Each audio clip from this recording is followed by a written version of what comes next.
So class start करते हैं because time हो गया है। आप लोग को सर से मैं इंट्रोड्यूस करा दे रहा हूँ थोड़ा। विवेक त्रिपाठी सर आपको ज्योग्राफी पढ़ाएंगे, ठीक है। सर ऑलरेडी ज्वाइन कर चुके हैं,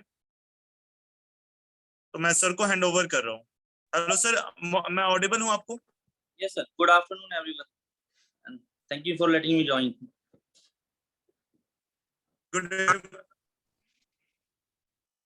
गुड आफ्टरनून सर। अच्छा, मुझे ये पूछना था सर कि मीडियम इंग्लिश रहेगा या बाइलिंगुअल रहेगा?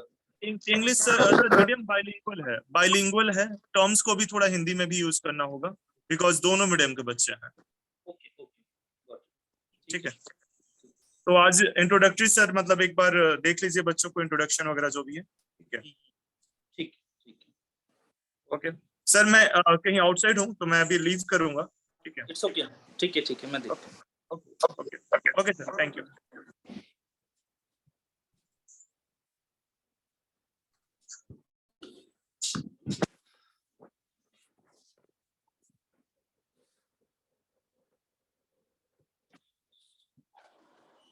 So good afternoon everyone. Good afternoon.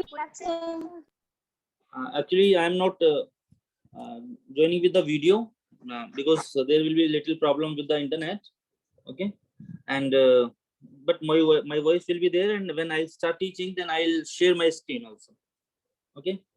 So okay. First of all, let me introduce myself to you people.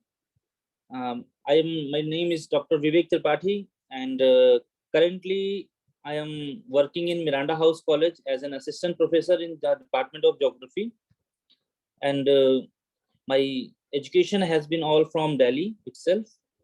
My graduation, post-graduation, and my PhD in geography has been from Delhi School of Economics, Department of Geography.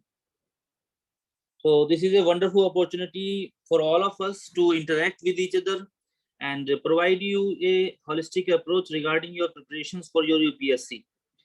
So the content that I will be sharing will not be only for UPSC, rather it can be utilized for your, if you are in graduation, in your graduation geography classes, you can use those content. If you are doing MA, even in that, you can use that. Apart from it, even if you are looking into SSC, CGL, and other type of competitive exams, all in everything, you can utilize the content of geography. So that will be shared and that will be taught to you. And as I think the classes of UPSC courses were going on, and you must be having little bit information or knowledge about it. But before I start, I would also like to brief you all about little bit the optional syllabus of geography for UPSC. So basically, if you look into geography itself, so geography is broadly divided or into two things. So first one is physical geography, and another part is human geography. Okay, so in these two departments or two parts of geography, we look into the syllabus. So first part is related to your physical geography. Within physical geography, let me share the screen so that I can write that also. Just a minute.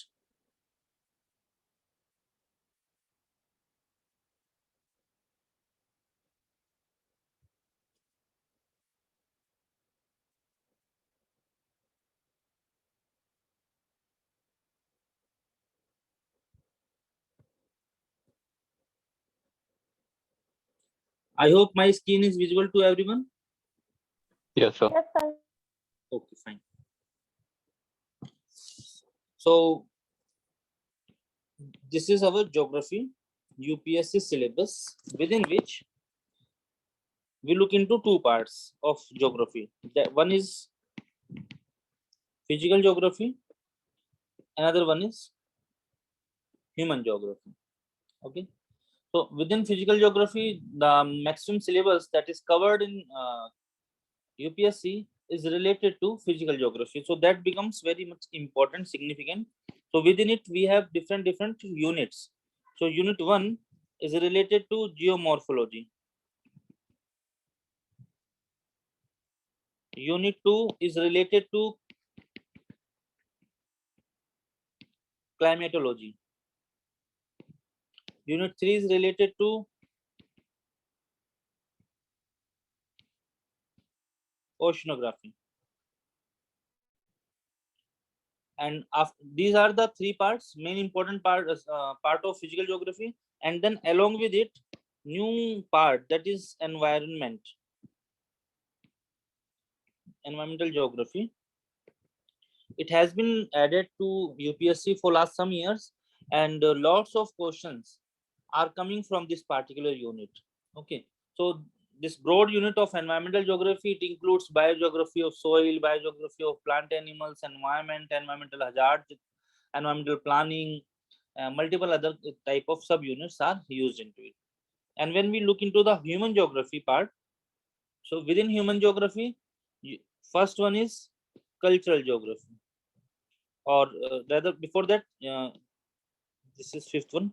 This is perspective in human geography.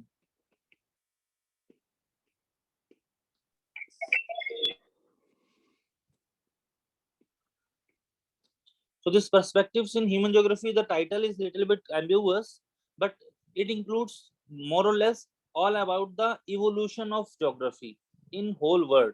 How geography in itself became or shaped up into a discipline, into a scientific discipline. What was happening earlier? How we are, the things that we are studying within geography, how they have come or they have been included within it. ठीक है? तो ये perspective in geography जो है, इसके अंदर हम क्या देख रहे हैं कि ज्योग्राफी ऑफ थॉट एक इसका सब्जेक्ट आता है, ज्योग्राफी ऑफ थॉट, जिसके अंदर हम इसका इतिहास भी देखेंगे, भूगोल का, किसने किसने कौन कौन सी थ्योरीज दी, कब कब क्या क्या बातें बोली, ज्योग्राफी की परिभाषा क्या थी, ज्योग्राफी में जो अलग अलग अप्रोचेस आई, किस तरीके से हम ज्योग्राफी को पढ़ेंगे, देखेंगे, जो भी हमारे सोसाइटी के अंदर, समाज के अंदर जो अलग अलग इश्यूज हैं, हम उन्हें कैसे देखेंगे. All this things were included with in this perspective human geography. ठीक है, तो इससे काफी क्वेश्चंस आते हैं. इसमें जनरली किस तरह के क्वेश्चन आते हैं कि ऑथर्स के नेम्स काफी पूछे जाते हैं, उन्होंने कौन सी थ्योरी दी थी, कब थ्योरी दी थी, और उसका मेन कंसेप्ट क्या था. ठीक है, इस तरीके से आएंगी. और राइटिंग के अंदर आप लिखेंगे तो ये डिटेल्स आपको लिखनी होती है. ठीक है, नेक्स्ट वन, इसके अंदर ही आगे क्या आता है, कल्चरल ज्योग्राफी.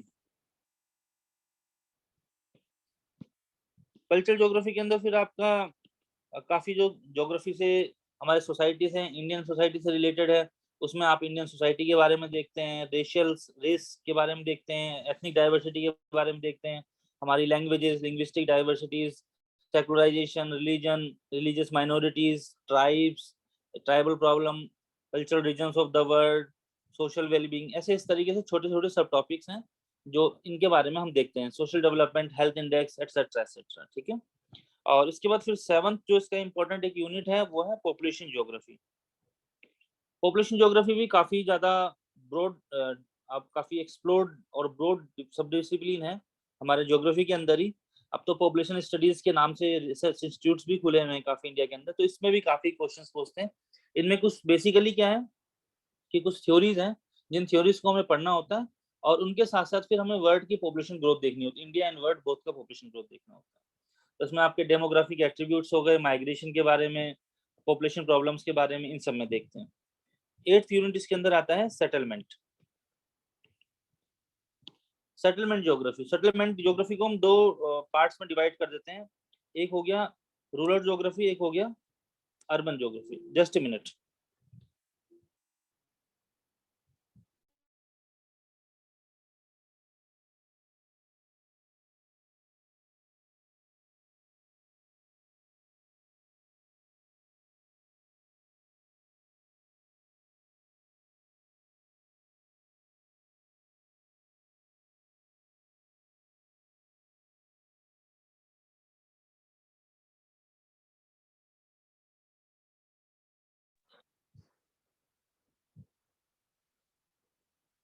हाँ, students are still joining.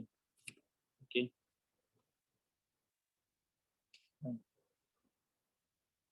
Yes.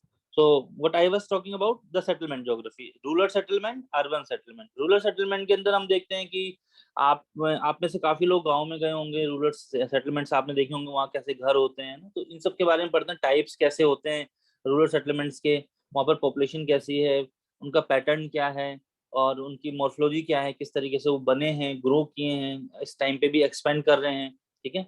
और फिर दूसरे जो एनवायरमेंटल इश्यूज हैं वो कैसे कैसे हैं इसके अंदर। फिर हम अर्बन सेटलमेंट में देखेंगे कि आपके जो थ्योरीज हैं, जैसे कि सेंट्रल प्लेस थ्योरी है किस्टॉलर की, सेंट्रल प्लेस थ्योरी लॉश की है, पॉपुलेशन अर्बन मॉर्फोलॉजी के बारे में देखते हैं, इंडियन सिटीज की जो मॉर्फोलॉजी कैसे इसका आकार बना।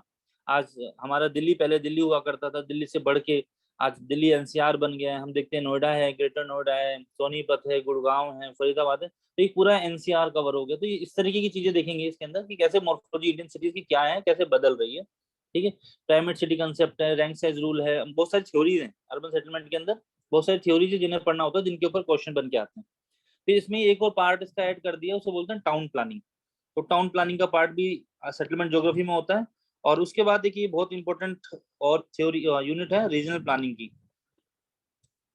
रीजनल प्लानिंग के अंदर भी आप देखेंगे कि बहुत सारी थ्योरीज इसके अंदर हमें पढ़नी होंगी, और रीजन्स कैसे डिवाइडेड हैं, रीजन्स के डिफरेंट फीचर्स क्या हैं, रीजन्स के अंदर डिस्पैरिटी क्यों है, सेंट्रलाइजेशन डिसेंट्रलाइजेशन के बारे में पढ़ते हैं, ठीक है। Multi level planning, urban planning, desert planning, drought prone areas की प्लानिंग, बैकवर्ड एरियाज की planning, watershed management, multiple sub topics हैं जिनके बारे में हम देखते हैं।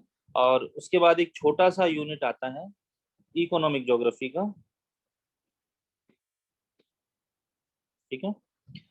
इसको हम इसमें इकोनॉमिक ज्योग्राफी और ट्रांसपोर्ट ज्योग्राफी दोनों को एक साथ ऐड कर दिया है, क्योंकि दोनों छोटे यूनिट हैं। तो यूनिट 10 जो डेवलप इसमें आती है इकोनॉमिक ज्योग्राफी के अंदर, वर्ल्ड के इकोनॉमिक डेवलपमेंट के मेजरमेंट्स देखते हैं। जैसे एसडीआई इंडेक्स, आपने ह्यूमन डेवलपमेंट इंडेक्स, मानव विकास सूचकांक के बारे में पढ़ा होगा, तो वो आता है। और उसके साथ फिर वर्ल्ड इकोनॉमिक डेवलपमेंट जब हो रहा है तो उसके साथ प्रॉब्लम्स क्या क्या हैं वो भी देखते हैं। लिमिट्स टू ग्रोथ थ्योरी है, उसके बारे में देखेंगे।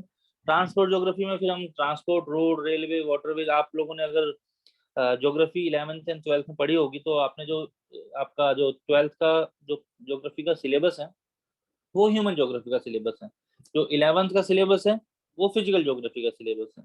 तो ऑलमोस्ट वैसा वही सब चीजें आपको देखने मिलेगी। लेकिन हाँ, ये होता है क्योंकि आपका यूपीएससी ग्रेजुएशन के बाद होता है, तो इसीलिए उसके बाद आपको ब्रॉड वे में डिटेल्ड में जाके पढ़ना होता है, ठीक है।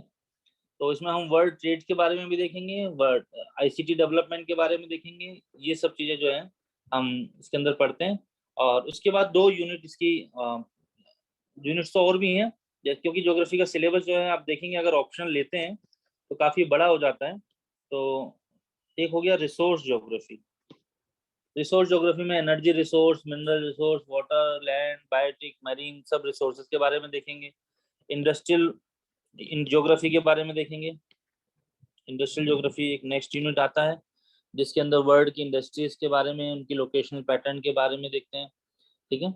फिर 13th हमारा है एग्रीकल्चरल ज्योग्राफी।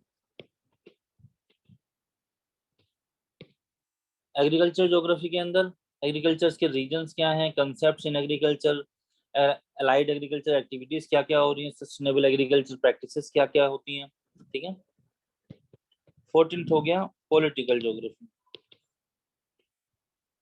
पॉलिटिकल ज्योग्राफी के अंदर थ्योरीज हैं जैसे कि हार्टलैंड थ्योरी है, रिमलैंड थ्योरी है, और उसके अलावा फिर geopolitics of Indian ocean, जो हमारा ओशन है, इंटरनेशनल ओशन और इंडियन ओशन, दोनों की जो जियो पॉलिटिकल एस्पेक्ट्स हैं, law of sea, international boundary और उनसे रिलेटेड इश्यूज जो हैं, जो स्पेस रिलेशन है इंडिया का अपने नेबरिंग कंट्री के साथ, इंडिया का रोल क्या है वर्ल्ड के अफेयर्स में, न्यू स्टेट्स एमरजेंस क्या हो रहा है, ये सब चीजें जो है पॉलिटिकल ज्योग्राफी के अंदर पढ़ी जाती हैं, जो कि आपके सिलेबस में। और लास्ट यूनिट जो इसमें आपका आता है 15th यूनिट है, वो है हमारा मैप्स। तो मैप्स में आपको क्या करना है, मैप्स के स्केल के बारे में पता होना चाहिए, मैप्स प्रोजेक्शंस के बारे में पता होना चाहिए, कौन कौन से टाइप्स ऑफ मैप्स होते हैं उनके बारे में पता होना चाहिए। वो सब चीजें जो हम पढ़ते हैं वो मैप्स के अंदर देखते हैं। तो काफी ब्रॉड सिलेबस है ज्योग्राफी का, आप देखें टोटल अभी ठीक है। फिजिकल को मैंने अभी सब डिवीजन में और ज्यादा नहीं डिवाइड किया, वो ह्यूमन ज्योग्राफी में ज्यादा सब टॉपिक्स आ जाते हैं, बट क्वेश्चंस काफी आते हैं फिजिकल ज्योग्राफी से। ठीक है, तो इसके बाद ज्योग्राफी ऑफ इंडिया, हाँ इसमें एक अलग से एक पार्ट इसका मैं ऐड कर देता हूँ, क्योंकि उसके अंदर सभी कुछ पूछते हैं। ज्योग्राफी ऑफ इंडिया, जो टॉपिक्स मैंने आपको बताए ये सब टॉपिक्स इसमें इंक्लूड हो जाते हैं। ज्योग्राफी ऑफ इंडिया मतलब कि specifically you are talking all the things about geography of India. India में चाहे इंडिया की फिजिकल सेटिंग के बारे में बात हो, वहाँ के रिसोर्सेज के बारे में बात हो, एग्रीकल्चर हो, इंडस्ट्री हो, transport, culture, settlement, regional planning, political aspect, anything, all the issues related to India are studied in geography of India। तो यूपीएससी में जब आप पढ़ रहे हैं तो आपका सेंट्रल ऑफ फोकस नेचुरल आता है, इंडिया का रहता है, तो आप कोई भी इसमें से कोई भी यूनिट जब पढ़ेंगे तो उसमें इंडिया का कॉन्टेक्स्ट भी जरूर देखेंगे। ठीक है, तो आज मैं आपकी डेमो क्लास ले रहा हूँ, तो एक टॉपिक मैंने सोचा चूज कर लेते हैं। तो फर्स्ट यूनिट जो फिजिकल ज्योग्राफी का है, इसके अंदर एक यूनिट आता है फिजिकल कंडीशंस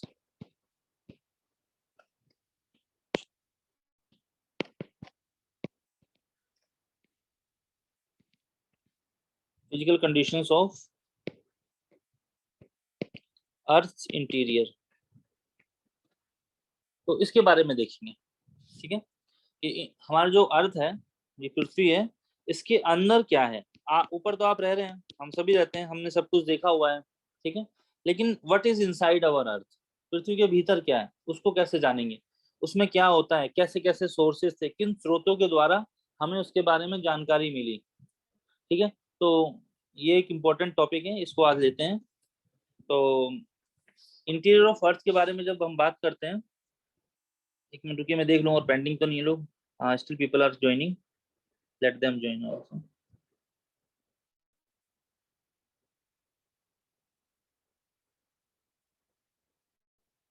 ओके, तो अगर आप देखें कि ज्योग्राफी अर्थ के इंटीरियर में क्यों पढ़ रहा है, क्योंकि एक सब्जेक्ट के बारे में आपने पढ़ा होगा, उसका नाम है जियोलॉजी। तो when you are looking into geology और ज्योग्राफी में फिर डिफरेंट क्या रह जाता है, या मैं इसको बोल दूं जियोमॉर्फोलॉजी में डिफरेंस क्या रह जाता है। जियोमॉर्फोलॉजी हमारा पार्ट हो गया ज्योग्राफी का, और जियोलॉजी पार्ट हो गया साइंस का, मीन कोर्स साइंस का। ठीक है, तो दोनों में डिफरेंस यही है कि अगर ये अर्थ है, अर्थ का क्रस्ट है जहां पर हम खड़े होते हैं, तो इसके ऊपर का जो पार्ट, उसकी जो बारे में सब पढ़ते हैं, चाहे वो माउंटेन्स, प्लेटूज, कुछ भी पढ़ रहे हैं, वो सब हम जियोमॉर्फोलॉजी के बारे से पढ़ते हैं। ये सब जियोमॉर्फोलॉजी का पार्ट हो जाता है। बट इनसाइड ऑफ अर्थ जो हम पढ़ते हैं, वो किससे पढ़ते हैं, किसमें पढ़ते हैं, जियोलॉजी के अंदर पढ़ते हैं। तो geology is inside the study of inside the earth, geomorphology is talking about all the earth feature related to earth above the earth surface, so their development or their erosion, everything is studied within geomorphology above the earth। तो वो हम इसके अंदर पढ़ते हैं। ठीक है, तो बट फिर भी अब हम सोच कि हम इसके अंदर ज्योग्राफी के अंदर जो सिलेबस दिया हुआ है उसमें इंटीरियर स्ट्रक्चर ऑफ अर्थ के बारे में क्यों पढ़ेंगे।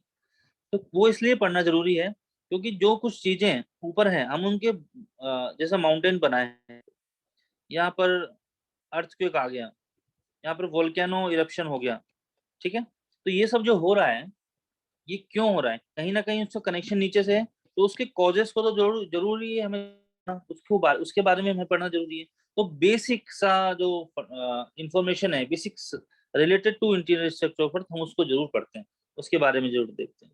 ठीक है ना, तो अब नेक्स्ट जो इश्यूज आता है, that it is decidedly, if I say that it is very difficult task to have accurate knowledge of the constitution of earth's interior, because inside of earth nobody has gone.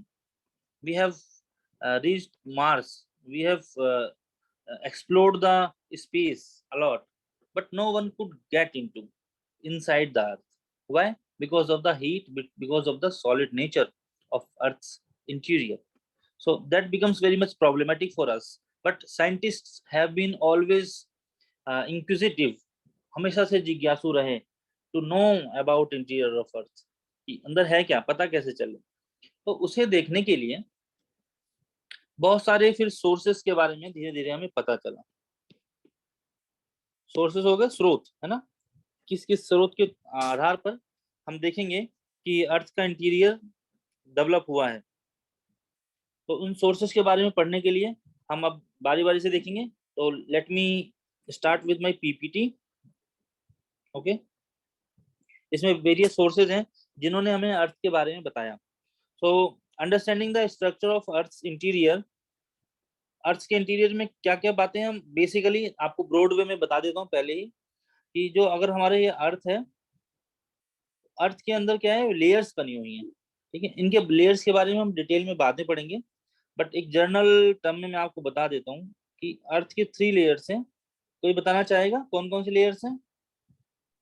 Siyal, sima and The nife. crust mantle core. Yes, so that is crust, mantle core. Sial, sima, nife, आप भी बिल्कुल ठीक हैं, लेकिन जो सियाल, सीमा और निफे है वो क्या है, वो उसकी केमिकल कंपोजिशन है, ठीक है। बट फिजिकल लेयर्स जो अगर हम देखते हैं तो हम 3 लेयर्स में देखते हैं। पहला हो गया हमारा क्रस्ट, सेकंड वन इज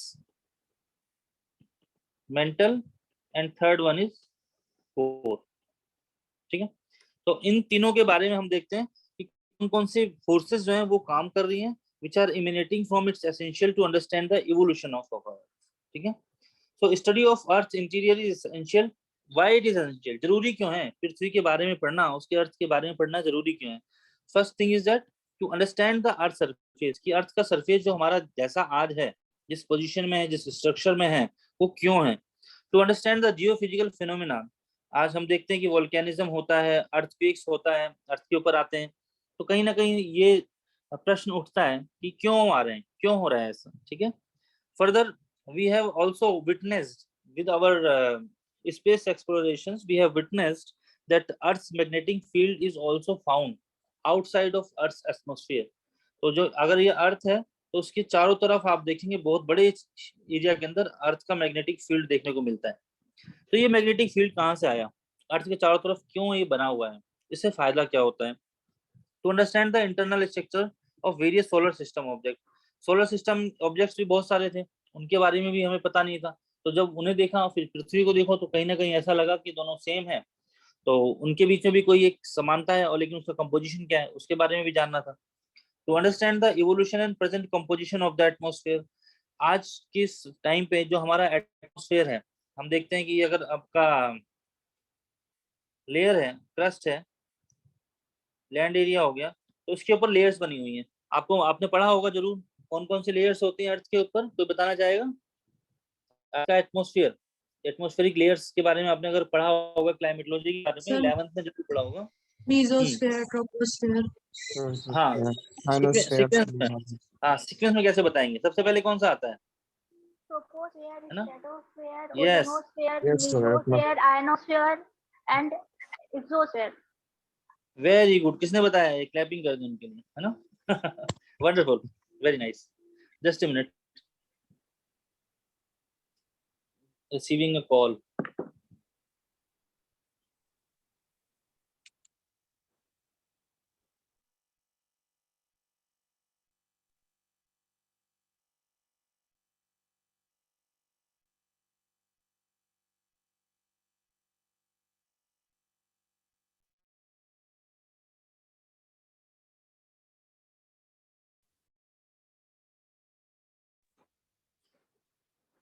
हाँ, तो ये बिल्कुल आपने करेक्ट बताया कि हम ट्रोपोस्फेयर से स्टार्ट करते हैं, है ना। ट्रोपोस्फेयर है, स्ट्रेटोस्फेयर है, फिर स्ट्रेटोस्फेयर के अंदर ही ओजोनोस्फेयर आ जाता है ना। मेसोस्फेयर देखते हैं, आयनोस्फेयर देखते हैं, थर्मोस्फेयर देखते हैं, एक्सोस्फेयर देखते हैं, इस तरीके से डिफरेंट है। तो ये जो स्फीयर्स डेवलप हुए, ये क्यों हुए, है ना। तो इनका भी कंसेप्ट कहीं ना कहीं अगर आप देखेंगे तो अर्थ के फॉर्मेशन से जुड़ा हुआ है, अर्थ के इंटीरियर से जुड़ा हुआ है, ठीक है। मिनरल एक्सप्लोरेशन हम काफी करते हैं, उनमें डिफरेंट मिनरल्स निकलते हैं, वो क्यों आए, कहाँ से आए, ये सब चीजें जो हम देखते हैं, ये सब चीजें हमारी किसकी पार्ट हो गई, ये सब हमारी पार्ट हो गई अर्थ के स्ट्रक्चर की स्टडी की, ठीक है। तो earth surface, now look at the surface, that the surface where on we are living at present, it has been passed through various types of geological processes. बहुत सारे आपके क्या नाम है, जियोलॉजिकल जो होते हैं आपके भूवैज्ञानिक या भौगोलिक जो बहुत सारी प्रोसेसेस हैं, उनके आधार पे ये सब चीजें हुई हैं। तो the forces that cause this processes come from both above and beneath the earth surface. तो जो अर्थ सरफेस है यहाँ पर जो भी कॉजेज हो रही हैं, ऊपर भी फोर्सेस काम कर रही हैं अर्थ के, नीचे भी अर्थ के फोर्सेस काम कर रही हैं। तो ये जो दोनों फोर्सेस हैं इनको दो नाम दिया गया है, एक का नाम है एंडोजेनस प्रोसेसेस, एक का नाम है एक्सोजेनस प्रोसेसेस। ठीक है, इनको हम एंडोजेनस प्रोसेसेस भी बोल देते हैं या एंडोजेनेटिक फोर्सेस भी बोल देते हैं। दूसरा नाम इसका एक और हम यूज करते हैं, endogenetic forces. Okay, so these forces, the endogenetic forces particularly, endo means in, inside, so the forces which are emanating from inside of our earth, पृथ्वी के नीचे से जो आपकी फोर्सेस, जो पावर वो आ रही है, उसे एंडोजेनेटिक फोर्सेस बोला जाता है। और जो पृथ्वी के ऊपर काम कर रही हैं उन्हें एक्सोजेनेटिक फोर्सेस या एक्सोजेनस प्रोसेसेस बोला जाता है। एक्सो मतलब बाहर, ठीक है, एंडो मींस इन। तो ये जो एंडोजेनेटिक आपके प्रोसेसेस हैं वो नीचे से किसी चीज के अंदर काम, पृथ्वी के नीचे काम कर रही हैं, मूवमेंट कर रही हैं, इवोल्यूशन कर रही हैं, जिसकी वजह से अर्थ के ऊपर लैंडफॉर्म्स डेवलप हो रहे हैं। और जो एक्सोजेनेटिक फोर्सेस हैं वो इन लैंडफॉर्म्स को शेप कर देती है, इरोड कर देती है। अगर आप देखें आज हिमालय है, हाईएस्ट जो माउंटेन रेंज है वर्ल्ड के अंदर वो हिमालय है, और इसको हम क्या बोलते हैं, न्यू फोल्डेड माउंटेन। तो न्यू फोल्डेड माउंटेन्स अभी न्यू है। और हमारे पास एक दूसरे भी माउंटेन्स है, Aravalli, this are the very old mountains, है ना। तो ये क्या है, अरावली की हाइट, और अगर आप हिमालय की हाइट देखें तो किसकी ज्यादा है, हिमालय की हाइट ज्यादा है। अरावली का तो बहुत ज्यादा डिनोडेशन हो चुका है, बहुत इरोजन हो चुका है। तो वो क्यों हो चुका है, due to these various exogenetic forces, exogenous processes, क्योंकि उन्होंने उसको इरोड कर दिया। ठीक है, तो major geological features of the surface like mountain, plateau, lake, these all are the result of endogenetic forces and faulting are driven by inside of our earth। ठीक है, बहुत सारे जियोलॉजिकल फिनोमेना हम देखते हैं, वोल्केनिज्म को देखते हैं, अर्थक्वेक को देखते हैं, वो पृथ्वी के अंदर से निकल के आ रहे हैं। तो कहीं ना कहीं इनको देखने के बाद भी हमें ऐसा लगा कि right something is happening within inside of our earth. ठीक है, अर्थक्वेक आया है, अर्थक्वेक आने की वजह से क्यों हो रहा है, कि मूवमेंट हो रहा है। मूवमेंट किसका हो रहा है, कुछ तो ऐसी चीज है जो हिल रही है। अगर पूरी पृथ्वी ऐसी होती, एकदम गोल होती और ठोस होती, एक स्फीयर की तरह होती, तो व्हाट वुड हैव हैपेंड, तब तो मूवमेंट थोड़ी होता है यहाँ का। इट मींस कि there is something in the outer layer और in some layer where this things are happening. ठीक है, तो ये आउटर लेयर के बारे में हमें पढ़ना था, देखना था कि यहीं पे मूवमेंट क्यों हो रहा है, ये अर्थक्वेक क्यों आ रहा है, और फोर्स कहाँ से आ रही है इसको मूव करने की। अगर हमें कोई सामान थोड़ा सा इधर से उधर करना होता है तो काफी ताकत लगती है, और अगर पृथ्वी इतनी बड़ी प्लेट्स, इतनी बड़ा अर्थ, इतने लोग, इतना भारी वजन, इसको मूव करने के लिए तो कितनी पावर लगती होगी। तो वो पावर कहाँ से आ रही है उसके बारे में जानना था।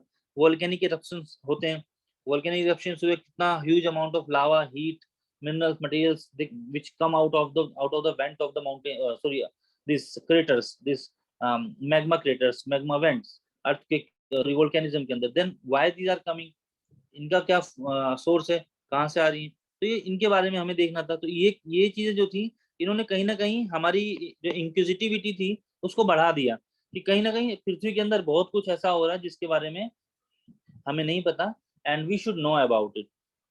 and we could know that the surface of our earth is different from the inside of the things, जो पृथ्वी के अंदर है। तो कितना गर्म लावा निकल रहा है बाहर, तो कहीं ना कहीं इसका मतलब है कि अंदर कहीं ना कहीं बहुत गर्मी है, जिसने इन मिनरल्स को पिघलाया हुआ है।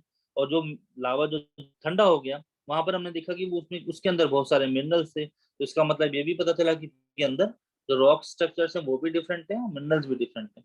तो ये कहीं ना कहीं इनको हम किस फील्ड में, किस चीज के अंदर ऐड कर सकते हैं, इनको हम नेचुरल सोर्सेस ऑफ इंफॉर्मेशन के अंदर ऐड कर सकते हैं।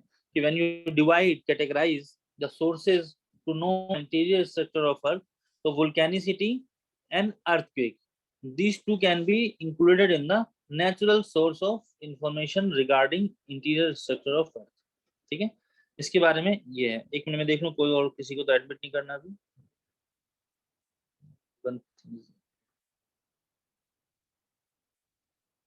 Right. So next thing that was observed was the Earth's magnetic field। Okay, अर्थ के जब हमने काफी सैटेलाइट्स वगैरह जब बाहर भेजने शुरू की, और इसके बारे में नॉलेज मिली कि जो अर्थ के आउटसाइड है, ऑफ अर्थ, यहाँ पर मैग्नेटिक फील्ड बहुत जबरदस्त है, वो काम करता है।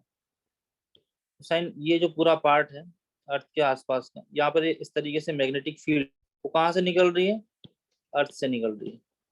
ये मैग्नेटिक फील्ड के बारे में पता चला, फिर और ज्यादा जिज्ञासा हुई कि ये मैग्नेटिक फील्ड कहाँ से आ रहा है, क्यों आ रहा है।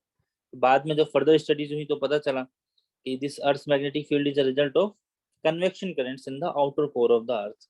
तो पृथ्वी का कोर है, वहां से बहुत सारी रेडियो एक्टिव सब्सटेंसेस जो हैं वो रिएक्शन करते हैं, एक्टिविटी करते हैं, रिएक्ट करते हैं, उनकी वजह से कन्वेक्शन करंट्स डेवलप होती हैं और वो ही हमारे अर्थ की मैग्नेटिक फील्ड बन जाती है। अभी देखेंगे इसको। देन इस तरीके से जो डायग्राम मैं आपको दिखा रहा हूँ ये अर्थ की मैग्नेटिक फील्ड का है।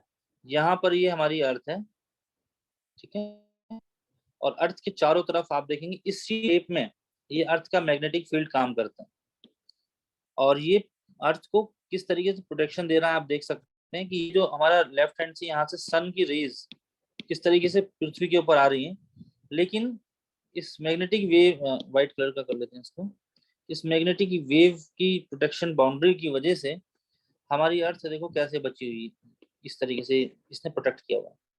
तो जो अर्थ का एटमॉस्फेयर है वो बच नहीं पाता अगर हमारे पास ये इस तरीके की मैग्नेटिक फील्ड डेवलप ना हुई होती, ठीक है। तो ये मैग्नेटिक फील्ड हमें अर्थ के हीट से बचाती है। आप अगर देखेंगे तो ये और ज्यादा, और जो दूसरे हमारे प्लैनेट्स हैं वहां पर ऐसा देखने को नहीं मिलता है, बट अर्थ के अंदर हमें देखने को मिलता है, इसीलिए अर्थ के पास एटमॉस्फेयर भी है, ठीक है। Next one is the internal structure of various solar systems. जब हमने बहुत सारे सोलर सिस्टम्स को देखा, मीटरॉइड्स को देखा, ठीक है, तो हमने पाया कि all these were erupted or you can say formed due to the single nebular cloud। पहले एक बहुत बड़ा नेबुलर क्लाउड था, नेबुला, ठीक है ना, वो जो ब्लास्ट हुआ उसके बाद गैसेस सब्सटेंसेस सब निकले अर्थ और सब जगह चारों तरफ फैल गए, उनकी वजह से नए नए प्लैनेट्स का डेवलपमेंट हुआ। तो अर्थ का भी डेवलपमेंट ऐसे ही हुआ। तो अगर उसी से बना है तो कहीं ना कुछ तो सिमिलैरिटीज होंगी अर्थ के इंटीरियर की और उनकी। तो अगर हम अर्थ के इंटीरियर के बारे में जान लेंगे तो हम उनके बारे में भी जान लेंगे, ठीक है। तो अभी जो है फिर evolution and present composition of atmosphere, जो मैंने आपको बताया अभी कि हमारे एटमॉस्फेयर के अंदर वेरियस गैसेस देखने को मिलती है। ट्रोपोस्फेयर के बारे में आपने बताया कि पहली लेयर क्या है, ट्रोपोस्फेयर है। तो within troposphere we find that there are multiple types of gas. हम ऑक्सीजन, कार्बन डाइऑक्साइड, नाइट्रोजन, तो ब्रॉड गैसेज हैं। इनके बारे में जो देखते हैं मैक्सिमम की क्या मिलता है हमें, नाइट्रोजन। 78% नाइट्रोजन हमारे एटमॉस्फेयर के अंदर पाया जाता है। उसके बाद फिर हमारा ऑक्सीजन जो है वो सेकंड मोस्ट है, 21% ऑक्सीजन है और 0.4% कार्बन डाइऑक्साइड। उसके बाद तो फिर ऑल अदर गैसेज जो है वो छोटी ट्रेसेस में मिलती हैं। तो ये कहाँ से कहीं ना कहीं हमारा जब अर्थ का इवोल्यूशन हुआ था उस टाइम पे डेवलप हुई थी, और जो हमारे मिनरल्स जो कूल हुए, पृथ्वी जब बनी उस टाइम से डेवलप हुए थे। तो इसका भी रिलेशन हुआ कि कहीं ना कहीं ये जो मिनरल्स हैं ये भी हमारे अर्थ के अंदर देखने को मिल जाएंगे, ठीक है। फिर नेक्स्ट क्या था कि हमने डायरेक्ट जो है जब सोर्सेज के बारे में देखना शुरू किया तो बहुत सारे मिनरल्स को जब निकालना शुरू हुआ पृथ्वी के नीचे से, तो हमने देखा कि वहां पर अलग अलग मिनरल्स देखने को मिल रहे हैं। Like most of the minerals like diamond, ये हमें 150 टू 800 किलोमीटर के डाउन में जाके मेंटल में देखने को मिलते हैं, है ना। और उसकी वजह से पता चला कि कितनी यहाँ पर गर्माहट है, गर्मी है, और उसका कंपोजिशन देखा तो पता चला कि हाँ प्रेशर और temperature both are working like that, okay. और जब वोल्केनिक इरप्शन होता है तो वहीं से नीचे से निकल के हमारे पृथ्वी पर आता है।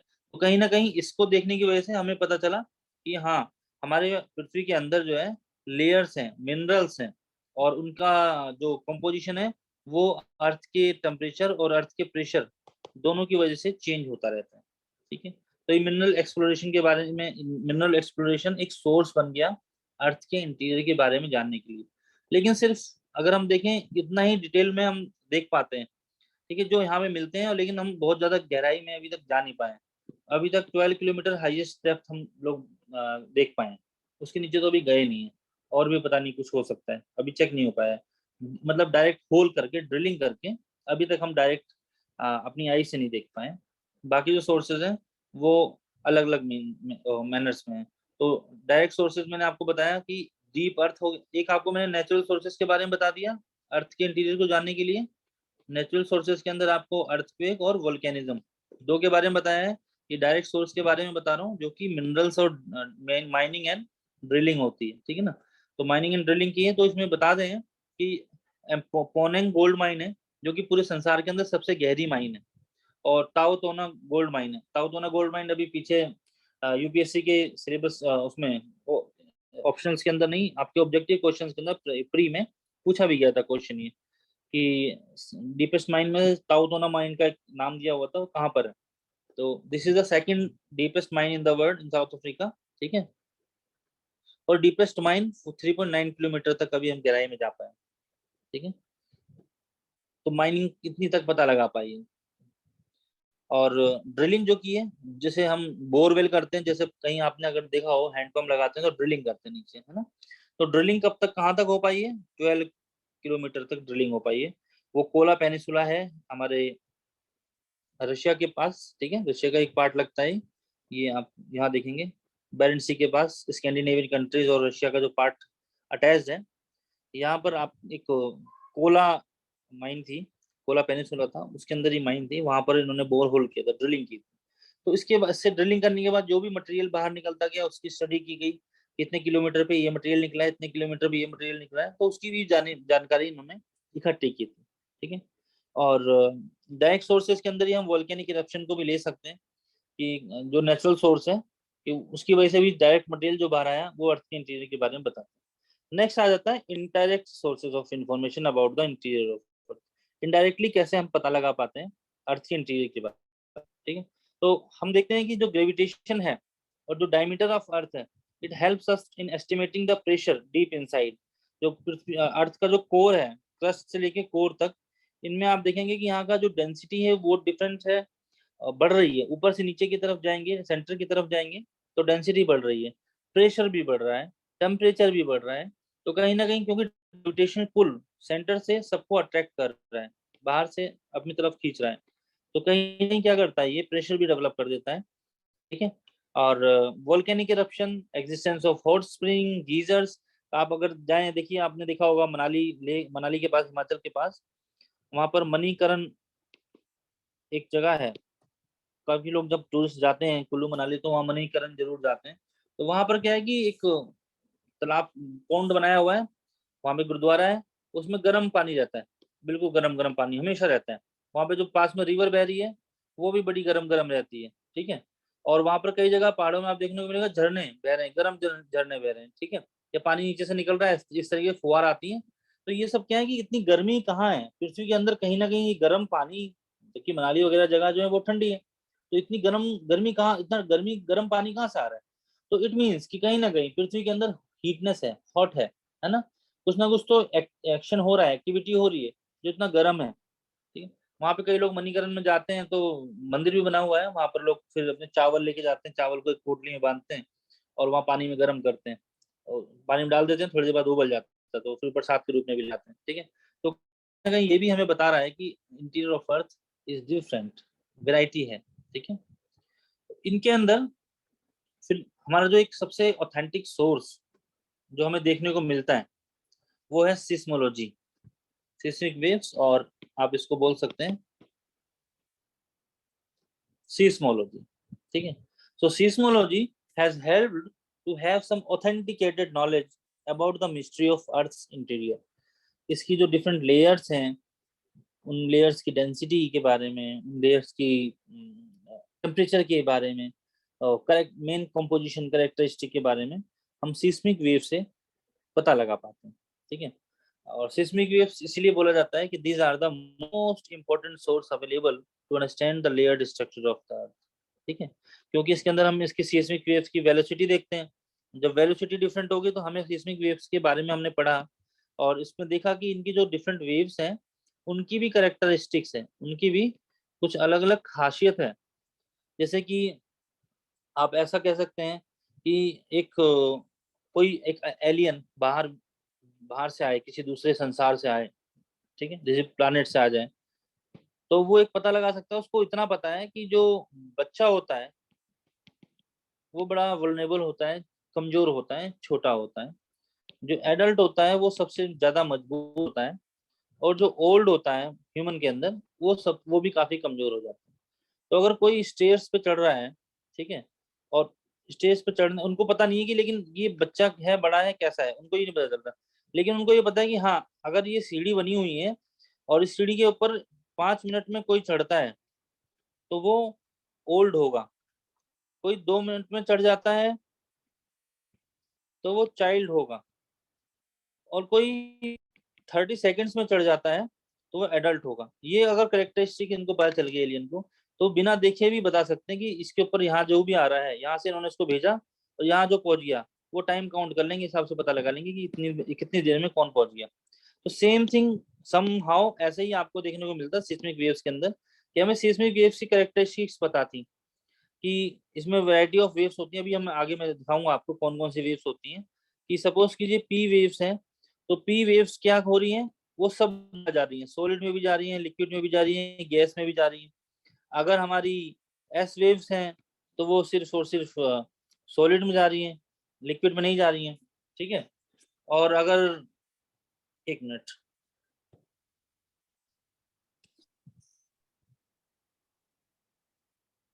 काफी लोग आ गए।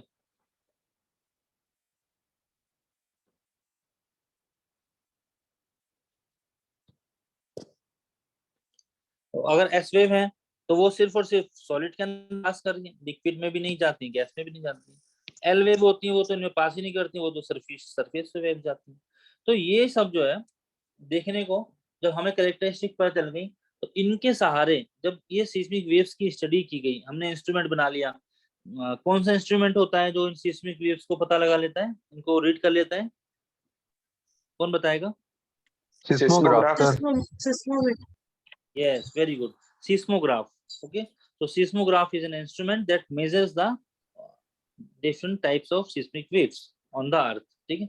तो इनके बारे में इनका पता लगाया कि इससे पता चला इलास्टिक है, डेंसर मटेरियल है, सॉलिड है या लिक्विड है, ये गैस है, किस तरीके की अर्थ है, इनका एनालिसिस हमने सिस्मिक वेव से किया। अभी इनके बारे में देखेंगे। मेटेराइट्स, ठीक है, मेटेराइट्स हम देखते हैं स्पेस में मिलते हैं हमें देखने को, और मेटेराइट्स और अर्थ जो है वो एक ही नेबुलर क्लाउड से बने हुए हैं, ये भी हमें पता है। तो उनका इंटरनल स्ट्रक्चर जो है वो भी कहीं ना कहीं सिमिलर है, ठीक है। तो जब पृथ्वी पर मेटेराइट्स गिरे तो क्या होता है कि उनका जो आउटर लेयर होती है वो इतनी, जब फ्रैक्शन, सिंपल सी बात है, हमारा हमने देखा इतना मैग्नेटिक फील्ड इतना जबरदस्त है हमारे अर्थ के बाहर, और एटमोस्फेयर है, ओजोन लेयर है। तो जब ये मेटेराइट्स बाहर से आए पृथ्वी के ऊपर आते, तो यहाँ पे जो उनका फ्रिक्शन होता है उसकी वजह से उनकी आउटर लेयर तो जल जाती है, लेकिन फिर भी जो इनर पार्ट है वो बाहर निकल के आ जाता है, दिख जाता है। तो फिर हमने देखा, हमने उन इनर पार्ट्स की स्टडी की, जो हैवी मटेरियल आपको देखने को मिला, तो देखा कि जो हैवी मटेरियल हमारा इनके मेटेराइट्स के कोर में देखने को मिल रहा है, वही कहीं ना कहीं अर्थ के कोर में भी है। तो इससे ये भी पता चला कि अर्थ का जो आउटर फेस है वो लाइटर मटेरियल से बना हुआ है, जो अर्थ का इंटीरियर कोर है वो स्ट्रॉन्ग हैवी मटेरियल से बना हुआ है, ठीक है। ये भी एक मेटेराइट्स भी एक सोर्स हो गए। ग्रेविटेशन क्या होता है, ग्रेविटेशन से भी हमें पता चलता है। इसमें आपकी एक थ्योरी आती है, तो उसमें बोला जाता है कि gravitation forces differ according to the mass of material. तो मास ऑफ मटेरियल ज्यादा बड़ा मास होगा, ग्रेविटेशन फोर्स ज्यादा होगी, छोटा होगा छोटी होगी, ठीक है ना। तो इस तरीके से अर्थ के अंदर भी देखा गया कि जो ग्रेविटी एनोमली हमें देखने को मिली, differences in the gravitation within different parts of the earth, उसे क्या बोला गया, ग्रेविटी एनोमली। वहां पर ग्रेविटी के अंदर, गुरुत्वाकर्षण के अंदर अंतर देखने को मिलता है अर्थ के अलग अलग भागों में। तो जो अलग अलग भागों में गुरुत्वाकर्षण का बदलाव देखने को मिला, तो कहीं ना कहीं इसने भी हमें बताया कि हाँ अर्थ का जो मास है, लेयर्स हैं, उनके अंदर ग्रेविटेशन पुल डिफरेंट है। इट मींस कि पूरी जो पृथ्वी है वो एक जैसे मटेरियल से नहीं बनी हुई, ठीक है। चलो, उसके अंदर लेयर्स हैं वो डिफरेंट डिफरेंट है। तो ये चीज हमें पता चली देखने में, ठीक है। मैग्नेटिक फील्ड के बारे में अभी हम बात कर रहे थे। तो अर्थ के अंदर क्या होता है कि जो हमारा अर्थ है, अर्थ के अंदर डिफरेंट लेयर्स हैं। यहाँ कोर हो गई, अभी हमने बताया था, कोर के भी 2 पार्ट्स हैं, आउटर कोर और इनर कोर, ठीक है। तो जो आउटर कोर है वहां पर हमें काफी ज्यादा क्या देखने को मिलते हैं, radio active substances.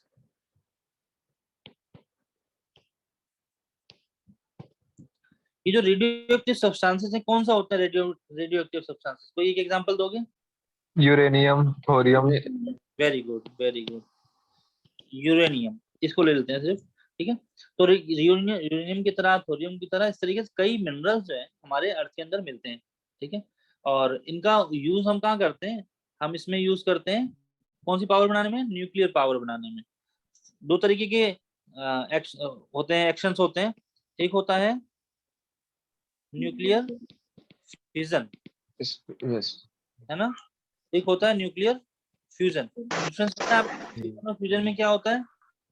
Yes sir, sir fusion में अलग होता है एटम्स, और फ्यूजन में वो जॉइन होते हैं। बिल्कुल। तो जो फिजन है वो हमें न्यूक्लियर पावर प्लांट के अंदर देखने को मिलता है। जब हम एटम बम बनाते हैं तो कहीं ना कहीं एटम बम के अंदर कौन सा रिएक्शन काम कर रहा होता है? न्यूक्लियर फिजन काम कर रहा है। फिजन काम करता है, फ्यूजन नहीं। एटम बम के अंदर फिजन काम करेगा। सर ठीक है? एटम बम में फ्यूजन होता है, पावर प्लांट में फ्यूजन होता है ना? नहीं कंट्रोल्ड नहीं, रिएक्शन फिजन है, अनकंट्रोल्ड रिएक्शन फ्यूजन है। हाँ, फिजन में होता है कंट्रोल रिएक्शन, ठीक है। हाँ, तो फ्यूजन के एटम बम एक अनकंट्रोल्ड डिस्ट्रक्शन है, तो वो फ्यूजन होगा। फ्यूजन आपको पता है फ्यूजन कहाँ पर होता है? कौन से हमारे अर्थ का पूरे, अगर पूरा आप एटमॉस्फेयर देखें, स्पेस देखें, तो स्पेस के हाँ, अंदर कहाँ पर फ्यूजन होता है? कौन से पार्ट में? किस सन में होता है ना? Very good. सन के सन में अंदर होता फ्यूजन है। हाँ, किसका होता है सन में फ्यूजन? कौन से दो एटम होते हैं, दो मिनरल्स होते हैं? Hydrogen helium. हाँ, hydrogen plus yes sir, helium, helium. है ना। यहाँ फ्यूजन होता है। तो आप एटम बम में फ्यूजन नहीं करते हैं, आप वहां पर फ्यूजन रिएक्शन करते हैं, ठीक है ना। वहां पर ब्रेक होता है एटम, ठीक है। यहाँ पर फ्यूज होता है, दोनों मिलता है, ठीक है। तो इसीलिए यहाँ पर जो फ्यूजन, ये फ्यूजन रिएक्शन की हम बात कर रहे हैं अभी, इसमें हम साइंस में ज्यादा नहीं जाते हैं, ठीक है। आपको क्लियर करना था थोड़ा सा। तो ये जो रिएक्शन है कितनी एनर्जी जनरेट करता है? न्यूक्लियर फिजन के अंदर आप देखेंगे huge amount of energy generated, है ना। तो वो एनर्जी मैग्नेटिक वेव पृथ्वी की बाहर यहाँ से निकलती हैं और चारों तरफ जो है ये मूव करती हैं। और बिकॉज अर्थ इज मूविंग, सो इसमें क्या हो गया? कोरिलेस फोर्स डेवलप होती है, और कोरिलेस फोर्स डेवलप होती है और चारों तरफ मूवमेंट इस तरीके से करते हैं। तो ये कहीं ना कहीं हम देखेंगे कि ये आपको ये डायग्राम जो नीचे वाला दिख रहा होगा, दिस वन, इस तरीके से मैग्नेटिक फील्ड चारों तरफ कवर हो जाती है, ठीक है ना। लेकिन बड़ी इंटरेस्टिंग सी बात यह है कि ये मैग्नेटिक फील्ड जो चेंज हो रही है, ये एक जैसी नहीं है, चेंज होती रहती है, डिफरेंट होते रहता है इसके अंदर, ठीक है ना। तो वो जो है वो एक जियो डायनमो का काम करता है, क्योंकि जब मूवमेंट हुआ, फिर अर्थ का जो मूवमेंट हो रहा है अपने रोटेशन कर रही है, और अंदर आपका रिएक्शन हो गया इनका रेडियो एक्टिव मटेरियल्स का, और उसकी वजह से जो मूवमेंट चल रहा है, तो वहां पर क्या होगा? वो एनर्जी रिलीज करेगा, और वहां पर आपको मिनरल्स देखने को मिल रहे हैं आयरन की तरह।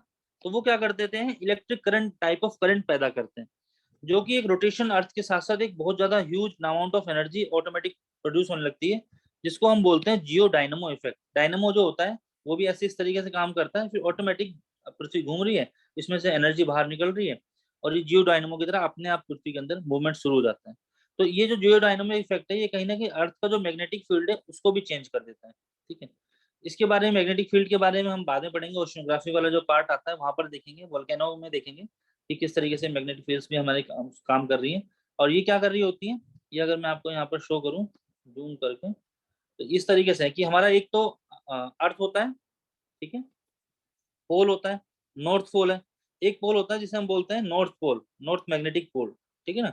तो ये जो नॉर्थ मैग्नेटिक पोल है, दूसरा हो गया साउथ मैग्नेटिक पोल। तो इनमें डिफरेंस रहता है, ठीक है ना। ये जो ज्योग्राफिक नॉर्थ पोल है और नॉर्थ मैग्नेटिक पोल है, इनमें डिफरेंस हो जाता है। ये डिफरेंस क्यों आ रहा है? क्योंकि जो हमारा जियो डायनामो इफेक्ट है अर्थ की मैग्नेटिक फील्ड का, वो चेंज होता रहता है, और हमारा जो ये आपका ज्योग्राफिकल नॉर्थ, सॉरी, ज्योग्राफिकल पोल है, ये क्या हो रहा है? ये धीरे धीरे चेंज होता रहता है, ठीक है। ये अपने आप में आप देखेंगे नॉर्थ की जगह मूव करते करते करते करते एक टाइम आएगा जब यहाँ पर नॉर्थ हो जाएगा, यहाँ पर साउथ हो जाएगा, फिर ये ऐसे मूव करेगा, और फिर यहाँ पर नॉर्थ हो जाएगा, फिर यहाँ साउथ हो जाएगा। तो ये मूव करता रहता है। इसके बारे में हमें पता लगाते हैं जब हम डिफरेंट अर्थ के इरप्शंस के बारे में देखते हैं, वैज्ञानिक इरप्शंस के बारे में देखते हैं। पर्टिकुलरली जब आप ओशंस के मिड ओशनिक रिजेस के बारे में पढ़ेंगे, तब वहां पर आपको दिखाऊंगा, मैं एग्जांपल दूंगा कि किस तरीके से मैग्नेटिक पोल जो है डिफरेंशिएट कर देते हैं डिफरेंट स्ट्रक्चर्स, ठीक है। तो ये बस इतना बताना था कि ये जो ये इफेक्ट हुआ, ये भी जो है इंटीरियर स्ट्रक्चर ऑफ अर्थ के बारे में हमें पता लगा था, ठीक है। तो ये मल्टीपल सोर्सेज हो गई हमारे पास। सोर्सेज ऑफ हीट भी हमने देख लिया कि कितनी एनर्जी डेवलप हो रही है, जिसकी वजह से इतनी एनॉर्मस अमाउंट ऑफ हीट जो है वो हमारे अर्थ के अंदर जनरेट हो रही है। ठीक है, रेडियो एक्टिव डिके जो मैंने बताया कि जो रेडियो एक्टिव सब्सटेंसेस हैं वो डिसइंटीग्रेट होते रहते हैं पृथ्वी के अंदर, उनका डिसइंटीग्रेशन होता है तो वो हाई टेम्परेचर जो है पैदा करते हैं कहाँ पर, अर्थ के अंदर। और हाई टेम्परेचर पैदा होता है तो वो हाई टेम्परेचर फिर अर्थ की टोटल हीट का 50% से ज्यादा वो हीट जो है वो पृथ्वी की रेडियो एक्टिव डिके से आ रही होती है, जो कि फिर हमारे अर्थ के प्लेट्स के मूवमेंट में भी हेल्प करता है और वोल्केनिक इरप्शन में भी हेल्प करता है। ठीक है, ये आपको मैं दिखा रहा था जो फिजन का रिएक्शन, वो इस तरीके से ब्रेक हो रहे हैं यहाँ पर फिजन का, रेडियो एक्टिव डिके जो है वो इस तरीके से हो रहा होता है। और जो आपकी हीट है अर्थ के अंदर, अर्थ एक तो हीट हो गई हमारी, अर्थ की हीट के बारे में सोर्स देख रहे थे कि हीट अर्थ के अंदर कहाँ से आई।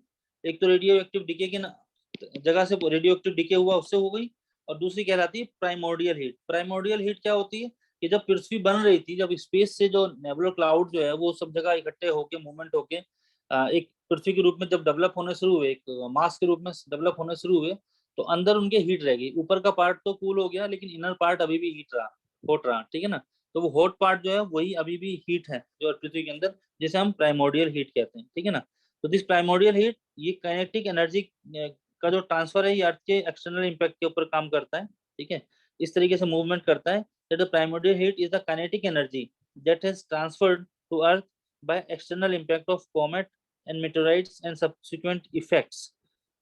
ठीक है, और latent heat of crystallization released at the core of solidification। और जब आपका डिफरेंट मटेरियल्स जो वो सॉलिडिफाई होने लगे, ठंडे होके, तो उनके अंदर क्या हीट निकली, लेटेंट हीट। ठीक है, जो कि जब रॉक्स का क्रिस्टलाइजेशन हो जाता है ना, हम देखते हैं कि रॉक्स होती हैं, कौन कौन सी रॉक्स होती हैं, सेडिमेंट्री रॉक्स होती हैं, मेटामॉर्फिक रॉक्स होती हैं, इग्नियस रॉक्स होती हैं। तो सेडिमेंट्री रॉक्स इग्नियस मेटामॉर्फिक के अंदर चेंज हो जाती है, मेटामॉर्फिक इग्नियस के अंदर चेंज हो जाती है, फिर इग्नियस मेटामॉर्फिक के अंदर और सेडिमेंट्री के अंदर चेंज हो जाती है। क्रिस्टलाइजेशन हो जाता है due to heat and temperature. दो फोर्सेस काम करते हैं, हीट प्लस टेम्परेचर। तो हीट एंड टेम्परेचर जो है ये जब चेंज हो रहा है यहाँ पर, तो जब क्रिस्टलाइजेशन होता है एक रॉक से दूसरे में रॉक में चेंज आ रहा है, तो वहां से लेटेंट हीट भी रिलीज होती है, जिसको हम बोलते हैं लेटेंट हीट ऑफ क्रिस्टलाइजेशन। तो कहीं ना कहीं ये भी जो है प्राइमोर्डियल हीट के अंदर एक सोर्स के रूप में काम करती है। टाइडल फ्रिक्शन है, ठीक है, तो ओशन टाइड्स जो है वो भी सिर्फ आपका मून और सन की वजह से नहीं हो रहा है, उसके अंदर भी आप देखेंगे solid body of earth is also bulges slightly in this way. ठीक है ना, तो यहाँ पर भी क्या हो रहा है कि जो अर्थ एनर्जी है अर्थ की, ठीक है, वो भी क्या कर रहा है, इंटरनल टेम्परेचर जो है एनर्जी का वो भी हीट में डेवलप कर रहा है। और जब रोटेशन ऑफ अर्थ होता है तो उसके साथ साथ ये भी जो है मूवमेंट करती है। तो कहीं ना कहीं ये जो मूवमेंट है, ये जो टाइडल फ्रिक्शन हो रहा है टाइड्स के बल्जिंग की वजह से, टाइड के फिर इन बल्जिंग की वजह से, हाई टाइड और निप टाइड की वजह से, तो हमारा जो अर्थ का स्लोइंग डाउन भी हो जाता है। ठीक है, और अभी बोला जाता है कि 0.002 सेकंड पर सेंचुरी का एक स्लोइंग डाउन है अर्थ का मूवमेंट का, टाइडल फ्रिक्शन की वजह से। अब हम ये सब हमने देख लिया, काफी सोर्सेज देख लिए। अब हमने सिस्मिक वेव्स के बारे में बात की थी, तो अब थोड़ा सा डिटेल में सिस्मिक वेव्स के बारे में बात करेंगे। ठीक है, just a minute.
New people are joining still.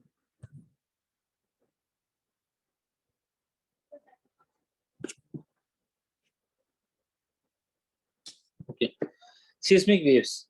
So seismic waves are related to what?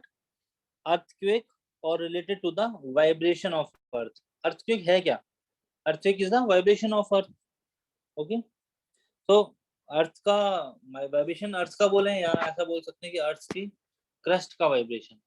ठीक है, seismic waves are waves of energy that travel through the earth's layer and are a result of earthquakes. When earthquake happens, volcanic eruption happens, magma movement happens, or sometimes large landslide occurs, or sometimes large human made explosions, some bomb explosions. These things are done. So in these ways, seismic waves within earth are generated. Okay, so these the reflection or the reflection of these seismic waves is used for research into the structure of interior earth. So this term seismic wave and earthquake always or somehow they have been used interchangeably. seismic waves बोल देते हैं या फिर हम कई बार earthquake के बारे में बोल देते हैं। ठीक है, तो earthquake waves जो है वो प्रोड्यूस कैसे होती हैं? The abrupt release of energy along a fault.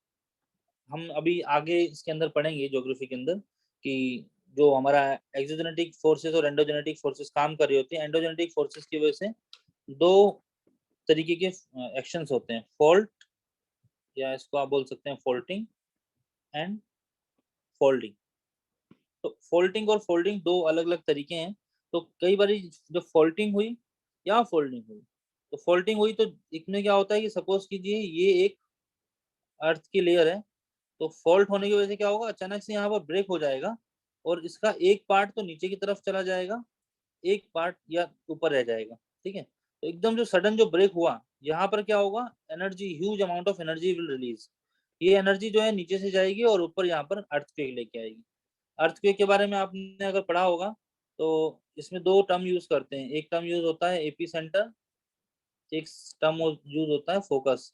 पता है क्या होता है एपी सेंटर और फोकस? हाँ बताओ। अगर ये सपोज करो मैंने एग्जांपल दे दी, यहाँ पर अर्थक्वेक रिलीज हुआ, फोल्टिंग हुई, यहाँ से अर्थक्वेक रिलीज हुआ और यहाँ पर ये पहुंच गया, यहाँ पर हम रह रहे थे, हमारे पास ये वेव्स आ गए, तो इसमें से जहाँ से हम्म, हाँ जी सर, जहाँ से रिलीज एपिसेंटर होगा उसको एपिसेंटर बोलेंगे origin और जहाँ पे फील होगा उसको focus. Very good, intelligent students.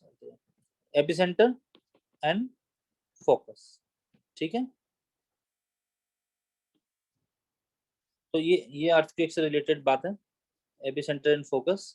ठीक है, तो ये फॉल्टिंग की वजह से या किसी और कारण भी हो सकती है। ठीक है, तो rock layers along a fault they tend to move in opposite directions due to the force excreted on them but are held in place by counteracting frictional forces exerted by overlying rock strata। इसमें क्या हो रहा है कि ऊपर की जो layer है ये तो सपोज करो ऐसी है, लेकिन जो नीचे की लेयर थी यहाँ क्या, वो नीचे से दो एनर्जी निकल रही है, एक एनर्जी इस तरफ मूव कर रही है और एक एनर्जी इस तरफ मूव कर रही है। वेव्स जो एनर्जी है, मूवमेंट है उसका, तो नीचे से तो ये इसको ब्रेक करेगी, इस तरह डायरेक्शन में ले जा रही है, इस डायरेक्शन में ले जा रही है, लेकिन जो इसकी ऊपर वाली लेयर है वो क्या हुई, वो तो इंटैक्ट थी। तो जब ये टूटती है इधर की तरफ, बीच में ब्रेक होगा, एक पार्ट नीचे चला जाएगा, एक पार्ट इधर चला जाएगा, टूट जाएगा, ब्रेक हो जाएगा। फोल्टिंग में जब हम पढ़ेंगे आगे फॉल्ट्स कैसे बनते हैं, क्या होता है, तब हम डिटेल में पढ़ेंगे। फिलहाल के लिए बस इतना समझ लो कि यहाँ से अर्थक्वेक की रेस प्रोड्यूस हो जाती है। ठीक है ना, तो वही अभी हम बात कर रहे थे, the point where the energy released is called focus and the hypocentre of an earthquake from where it is felt. ठीक है ना, वहां पर क्या कहलाएगा, वो एपिसेंटर कहलाएगा। तो फोकस और एपिसेंटर में ये दोनों का डिफरेंस है। And the instrument called seismograph is recording the waves of earthquakes which are reaching to the surface of our earth. Okay, so we have three types of earthquake waves. The first one is the seismic wave और earthquake wave। इनको हम दो भागों में divide कर देते हैं, पहले भाग है बॉडी वेव्स का, दूसरा भाग है सरफेस वेव्स का। तो ये जो वेव्स हैं पी एंड एस, ये दोनों वेव्स किसकी पार्ट हो गई, ये बॉडी वेव्स की पार्ट होती है।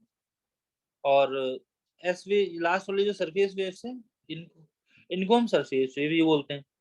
ठीक है, इसके अंदर बॉडी वेव और एस वेव का क्या मतलब है कि जो हमारी बॉडी वेव्स हैं वो पृथ्वी के बॉडी के अंदर चल रही हैं, वहां तक काम कर रही है, वहां जा रही है, वहां से निकल रही है। और जो सरफेस वेव्स हैं वो सिर्फ सरफेस पे ही मूव करती हैं, इसीलिए उनको सरफेस वेव्स कहा जाता है। ठीक है, तो आइए इसके बारे में आप देखते हैं और डिटेल में जानकारी लेते हैं इन वेव्स के बारे में। तो बॉडी वेव्स के बारे में पहले देखते हैं। तो body waves are generated due to the release of energy at the focus and move in all directions travelling through the interior of the earth. तो पृथ्वी के अंदर से रिलीज हुई एनर्जी जब चारों दिशाओं में जाती है तो वो एनर्जी मूवमेंट होता है, और वो जो वेव निकल रही हैं वो दो तरीके की मूवमेंट करती हैं। जो पहली तरीके की मूवमेंट करती है वो कहलाती है पी वेव्स, और आप इसे प्राइमरी वेव्स भी कहते हैं, आप इसे लॉन्गिट्यूडनल वेव्स भी कहते हैं। ठीक है, लॉन्गिट्यूडनल वेव्स इसलिए कह देते हैं क्योंकि इसका जो नेचर है वो लॉन्गिट्यूडनल है। ठीक है, प्रोपेगेशन चलेगा इस तरीके से डायरेक्शन में, ये लॉन्गिट्यूडनल वेव्स कहलाती हैं। ठीक है, तो इनका प्रोपेगेशन कैसा होता है? प्रोपेगेशन क्या हुआ? प्रोपेगेशन मतलब मूवमेंट है ना, प्रोपेगेंडा मतलब प्रचार करना, उसी से वर्ड बना हुआ है प्रोपेगेशन। तो propagation is similar to sound waves.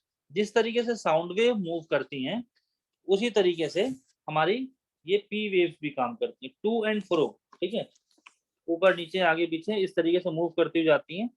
तो ये जो है साउंड वेव्स के एनालोगस होती हैं। दूसरी तरीके की वेव्स जो होती हैं वो एस वेव होती हैं, जिन्हें हम सेकेंडरी वेव भी कहते हैं, ट्रांसवर्स वेव भी कहते हैं। ट्रांसवर्स वेव इसलिए कहते हैं क्योंकि ये ट्रांसवर्स होती हैं, ट्रांसवर्स नेचर होती हैं। और ये कैसे मूव करती हैं? जैसे रिपल्स होते हैं ना, पानी के सरफेस के ऊपर आते हैं। कई बार आप देखेंगे कहीं किसी तालाब के नदी के किनारे खड़े हैं तो उसके ऊपर अलग से बिल्कुल रिपल्स ऐसे ऐसे बड़े खूबसूरत से बन जाते हैं, है ना, बड़े अच्छे लगते हैं वो देखने में।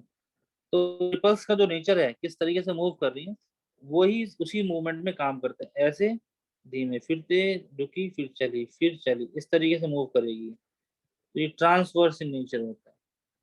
ठीक है, ये मूवमेंट होता है एस वेव्स का। अब इनके बारे में डिटेल में देखते हैं। तो primary waves are called so because they are the fastest among the seismic waves. ये आपको याद रखना है, सबसे ज्यादा तेज चलने वाली जो वेव है वो कौन सी है? प्राइमरी वेव है, पी वेव है। ठीक है, और इसीलिए यही कारण है कि अगर पृथ्वी पर कहीं पर भी अर्थक्वेक आया, ठीक है, और यहाँ से स्टार्ट हो, यहाँ से स्टार्ट हो, यहाँ से स्टार्ट हो, तो यहाँ पर सबसे पहले जो पहुंचेगी वेव वो पहुंचेगी पी वेव। इसीलिए सीस्मोग्राफ पर सबसे पहले पी वेव ही रिकॉर्ड होती है। यहाँ पर बैठे हुए साइंटिस्ट लगा के रिकॉर्डिंग स्टेशन, तो सबसे पहले पी वेव पहुंचेंगी। पी वेव पहुंचते ही वो एकदम सतर्क हो जाएंगी। ठीक है, तो पी वेव आएगी और उसके बाद फिर एस वेव आएगी, और उसके बाद फिर आपकी सरफेस वेव आती है जिन्हें हम एल वेव भी बोलते हैं। So this P waves are longitudinal because the displacement of the medium is in the same direction or the opposite direction to the direction of propagation of the wave, जो मैंने अभी आपको पीछे example the. Compressional waves because they produce compression and rarefaction when traveling through a medium। तो ये क्या करती है? कंप्रेस और फिर आपको रिलीज, कंप्रेस रिलीज, इस तरीके का प्रेशर जनरेट करती हैं रॉक्स के ऊपर, अर्थ के इंटीरियर के अंदर। प्रेशर वेव्स, इनको प्रेशर वेव भी क्यों कहते हैं? Because they produce increases and decreases in pressure in the medium. उनका जो मीडियम है, मीडियम के अकॉर्डिंगली इनका प्रेशर जो है वो चेंज हो जाता है, लिक्विड में अलग, सॉलिड में अलग और गैस में अलग होता है। तो ये आपको एक डायरेक्शन ऑफ मूवमेंट इनका दिखाया हुआ है। ठीक है, तो P waves creates density difference in the material leading to stretching and squeezing of the material. Stretching होती है और स्क्वीजिंग होती है। जैसे कि आपको बताया मूवमेंट करेगी तो इसकी जो स्ट्रेच होती रहेगी मूवमेंट की वजह से, और इसी वजह से इसकी उसमें मटेरियल के अंदर डेंसिटी डिफरेंसेस भी ले आती है। ठीक है, तो these waves are of relatively high frequency, इनकी फ्रीक्वेंसी भी बहुत ज्यादा होती है। ठीक है, फ्रीक्वेंसी को मेजर करने के लिए हमें पता होता है ना कि एक पॉइंट, सर्टेन पॉइंट से कितने क्रेस्ट जो है वो बाहर क्रॉस कर रहे हैं, पास कर रहे हैं, तो यही डेफिनेशन होती है। तो इसीलिए इसकी फ्रीक्वेंसी हाईएस्ट होती है, लेकिन ये लीस्ट डिस्ट्रक्टिव होती है अर्थक्वेक के अंदर। सबसे तेज चलेगी, सबसे पहले अर्थ के ऊपर पहुंचेगी, सरफेस के पास पहुंचेगी, लेकिन डिस्ट्रक्शन के मामले में ये सबसे कमजोर होती है। ठीक है, और the trembling on the earth surface caused due to these waves is in up down direction. क्योंकि ऐसे मूव कर रही थी ना, तो जब ये पृथ्वी के ऊपर आएगी तो आपको ऐसा नहीं लगेगा आप ऐसे ऐसे मूव कर रहे हैं, आपको लगेगा आपको ऐसे ऐसे उछल रहे हैं। ठीक है, ऊपर गए फिर नीचे गए, तो ये इस तरीके का वर्टिकल अप डाउन डायरेक्शन में ये ट्रैवलिंग करती है अर्थ के ऊपर। Next, they can travel in all mediums, सभी मीडियम से पास कर जाती हैं। चाहे वो आपका सॉलिड हो, लिक्विड हो, गैस हो। लेकिन इसकी जो वेलोसिटी है, जो स्पीड है, वो सबसे ज्यादा किसमें होती है? सॉलिड मटेरियल्स के अंदर। फिर उससे कम होती है लिक्विड में, उससे कम होती है गैस के अंदर। सबसे ज्यादा धीमी अगर चलेगी ये तो गैसियस मटेरियल में चलेगी, और सबसे ज्यादा तेज चलेगी तो ये सॉलिड मटेरियल में चलेगी। तो इससे अब मैंने आपको जो भी एग्जांपल दिया था बच्चे का, बूढ़े का और एडल्ट का, सीढ़ी के ऊपर चढ़ने वाला, कहीं ना कहीं आप उसको यहाँ रिलेट कर सकते हैं कि पहले से जब हमें पता चल गया कि ये सॉलिड में तेज चलती है, लिक्विड में उससे कम चलती है, गैस में उससे कम धीमे चलती है, तो ऐसे केस के अंदर आप आराम से पता लगा सकते हो कि जब ये सीस्मिक वेव सीस्मोग्राफ पे हम जब उसको पढ़ रहे हैं, रीड कर रहे हैं, तो हम उसकी स्पीड के बारे में पता लगा सकते हैं कि ये तेज है या धीमी है। जहां पर तेज है ऑटोमेटिक पता चल जाएगा कि जिस स्थान पर ये तेज चल रही है वहां पर क्या हो रहा है, वहां पर सॉलिड मटेरियल होगा। जहां पर ये थोड़ी से धीमी हुई वहां पर लिक्विड मटेरियल होगा, और जहां पर बहुत धीमी है वहां गैस मटेरियल होगा। तो इसीलिए मैंने आपको इनिशियली बोला था कि जो सीस्मिक वेव्स हैं वो सबसे ऑथेंटिक सोर्स हैं अर्थ के, इंटीरियर ऑफ अर्थ के सबसे ऑथेंटिक सोर्स जो है वो सीस्मिक वेव कहलाते हैं। ठीक है, so these waves take the form of sound waves when they enter the atmosphere। Atmosphere में आ जाएंगी, पृथ्वी से बाहर निकल के, और साउंड वेव के रूप में फॉर्म हो जाती हैं, क्योंकि इनकी जो मैं मूवमेंट बताई थी, पहले बताई थी, वो साउंड वेव की तरह है। ठीक है, तो P wave velocity an earthquake is in range of 5 to 8 kilometre पर सेकंड। अर्थक्वेक्स के अंदर कितनी वेलोसिटी इसकी रेंज करती है? 5 किलोमीटर प्रति सेकंड की भी हो सकती है, 8 किलोमीटर प्रति सेकंड की भी हो सकती है। तो आप सोच सकते हो कि पर सेकंड में जब ये मूव कर रही है तो कितनी फास्ट मूव करती होगी, कितनी तेज मूव करती होगी, कितनी एनर्जी रिलीज करती होगी। ठीक है, so the precise speed varies according to the region of the earth's interior, from less than 6 kilometer per second in the earth's crust to 13.5 kilometer in the lower mantle and 11 kilometer in the inner core। ठीक है, तो यहाँ पर इसकी speed जो है जब पीछे चेक तो पता लगाया कि इनकी स्पीड भी बदल रही है। कहीं पे 6 किलोमीटर पर सेकंड है, कहीं पर 13.5 किलोमीटर है जैसे लोअर मेंटल में, कहीं पर 11 किलोमीटर है जैसे कि इनर कोर के अंदर। ठीक है, तो ये चेंजेस, डिफरेंसेस जो हैं वो देखने को मिले इसके अंदर प्राइमरी वेव में, और इन्होंने ही हमें स्पष्ट कर दिया कि जरूर पृथ्वी के अंदर सॉलिड और लिक्विड मटेरियल्स जो हैं अवेलेबल हैं। जो लेयर्स हैं वो कुछ सॉलिड में है, कुछ लेयर्स लिक्विड में है, और इससे हमें ये तो कंफर्म हो गया कि पूरा अर्थ जो है वो सॉलिड नहीं है, यहाँ पर डिफरेंसेस हैं। ठीक है, तो we usually say that the speed of sound waves depend on density। Sound waves की जो स्टडी की गई थी उससे पता चला था कि डेंसिटी के बेस पे काम करती है, but there are few exceptions, जैसे कि mercury is denser than iron but it is less elastic, hence the speed of sound in iron is greater than of mercury. तो कहीं ना कहीं आप देखेंगे कि इनकी कंपोजिशन, डेंसिटी की कंपोजिशन की वजह से भी फर्क पड़ता है उसकी स्पीड के अंदर, कि मटेरियल किस तरीके का है, उस मटेरियल के जो एटम्स हैं वो बहुत क्लोजली अटैच्ड हैं या थोड़े से चेंज है उनके अंदर। ठीक है, तो अब हम एक क्वेश्चन कई बार ये आ जाता है कि why do P waves travel faster than S waves. ठीक है, तो ऐसा कहा जाता है कि P waves are about 1.7 times faster than S waves. तो इसमें क्या है, क्योंकि P waves are compression waves है। अब आपको मैं जो ये कंटेंट पढ़ा रहा हूँ, जो मैं बता रहा हूँ, आपको कहीं बुक में देखने को नहीं मिलेगा, बहुत कम यहाँ पे आपको बड़ी मुश्किल से मिलेगा। ये बहुत हाई क्वालिटी का कंटेंट है। हम जो ज्योग्राफी ऑनर्स के स्टूडेंट्स हैं, एमए ज्योग्राफी के स्टूडेंट्स हैं, उनको पढ़ाते हैं, वो कंटेंट मैं आपको यहाँ पर पढ़ा रहा हूँ। जनरल आप अगर बुक्स उठा के देखेंगे तो ये जो आप देखो, ये क्वेश्चन है, ये बड़ा इंपॉर्टेंट सिग्निफिकेंट क्वेश्चन है, इजीली लोग कोई बता नहीं पाएंगे, लेकिन यहाँ पर मैं इसीलिए आपके सामने बता रहा हूँ। जो कंटेंट मैं आपको दूंगा हर क्लास के अंदर वो बहुत डिफरेंट होगा, बहुत हाई क्वालिटी का होगा, बहुत ऑथेंटिक सोर्सेस से होगा। ठीक है, तो ये क्वेश्चंस भी इसीलिए मैं साथ साथ इसमें पुट अप कर देता हूँ, ताकि वो आपके प्रिपरेशन के लिए हेल्पफुल हो जाए। आप जब पढ़ रहे हैं तो आपको पता हो कि एक ट्रिकी से क्वेश्चन आ गए। अब ये क्वेश्चन पूछा है कि कौन सी वेव फास्टर चलती है, कौन सी धीमी चलती है, तो कई बार कई लोग बता देंगे, कई बुक्स में आपको मिल जाएगा, लेकिन चलती क्यों है वो एक इम्पोर्टेंट क्वेश्चन बन जाता है, जो कि जनरली लोग नहीं बता पाते हैं, है ना, नहीं होता है। देखो, so the P waves are compression waves. Compression wave है, कंप्रेशन का मतलब क्या होता है, किसी चीज को सिकोड़ना और फैला, कंप्रेशन किया फिर छोड़ा, जैसे कि स्प्रिंग होती है पेन के अंदर लगी होती है स्प्रिंग कई जगह, उसको दबा दो फिर छोड़ो, तेजी से जाएगी आगे, है ना। तो this compression waves apply a force in the direction of propagation, आगे की तरफ स्क्वीज हुई, फिर एकदम से फैली, फिर स्क्वीज हुई, फिर तेजी से फैली।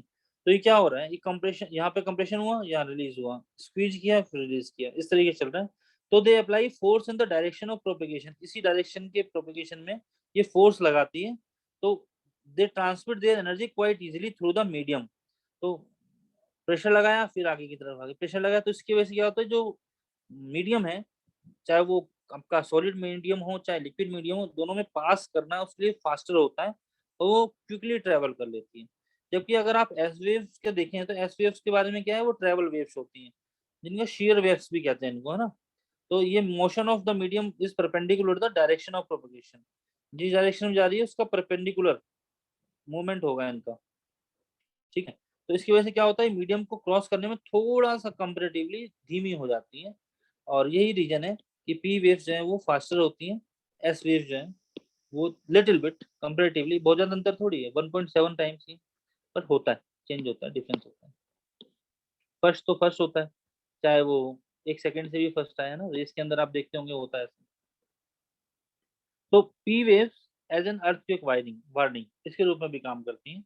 Advance earthquake warning is possible by detecting the non destructive primary waves which are traveling more quickly through the earth's crust than do the destructive secondary surface। अभी हमने देख लिया, सबसे पहले तेज चलती हैं, सबसे पहले पहुंचती हैं, तो इसीलिए ये हमारी अर्थक्वेक की वार्निंग भी सबसे पहले देती है ना। और किस पर डिपेंड करता है कि फोकस कहाँ है अर्थक्वेक का, बहुत डीप में तो नहीं है, बहुत ऊपर तो नहीं है, तो जहां पर भी उसका फोकस होगा अर्थक्वेक का, अभी हमने पढ़ा था ना फोकस और एपिसेंटर, तो जो फोकस है, जो अर्थ के अंदर फोकस देखने को मिलेगा, उसके अकॉर्डिंगली हमें पता चल जाएगा कि कितना डिले लग रहा है। तो इसीलिए साइंटिस्ट जो है से पता लगा लेते हैं कितनी देर में अर्थक्वेक आने को है, क्योंकि प्रोडिक्शन करना तो मुश्किल हो जाता है, इतने सेकंड्स में तो काम होता है। अब 60-90 सेकंड्स में 1.5-2 मिनट में अगर पता चल गया, तो इतने में तो वार्निंग जाएगी, इश्यू होगी, लोगों को पता चलेगा, लोग रिएक्ट करेंगे, वो उतना टाइम बचता नहीं है कई बार, है ना। अब आता है एस वेव्स, जिन्हें हम बोलते हैं सेकेंडरी वेव्स, ठीक है। सेकेंडरी क्यों बोला, उसको प्राइमरी क्यों बोला, क्योंकि वो प्राइमरी है, पहले पहुंचा अर्थ के ऊपर, पहले रिकॉर्ड हो गया, वो प्राइमरी हो गया। जो सेकंड नंबर पे पहुंच रहा है वो सेकेंडरी हो गया, ठीक है। तो इसीलिए इनका नाम भी ऐसा दिया गया है। So S waves are also called transverse waves, shear waves, distortional waves, बहुत सारे नाम हैं इनके, ठीक है। जैसे गीता के अंदर भगवान कृष्ण ने अर्जुन के बहुत सारे नाम दिए हैं, तो ऐसे ही साइंटिस्ट ने भी इनके बहुत सारे नाम दिए हैं, ठीक है। तो they are analogous to water ripples और लाइट वेव्स की तरह काम करती है, तो वाटर रिपल्स की तरह काम करती है। तो ट्रांसवर्स वेव्स और shear waves mean that the direction of vibration of the particle in the medium is perpendicular to the direction of propagation of wave, जिस डायरेक्शन में जा रही है उसके परपेंडिकुलर मूवमेंट होता है, ठीक है। Troughs and crust in the material through which they pass, इसीलिए वो जिस मीडियम में पास करते हैं वहां उसको डिस्टोर्ट कर देते हैं, उसको बिगाड़ देते हैं, उसकी स्ट्रक्चर को थोड़ा सा चेंज कर देते हैं। और स्ट्रक्चर चेंज करने का मतलब समझ रहे हो, इसलिए हार्मफुल भी होते हैं।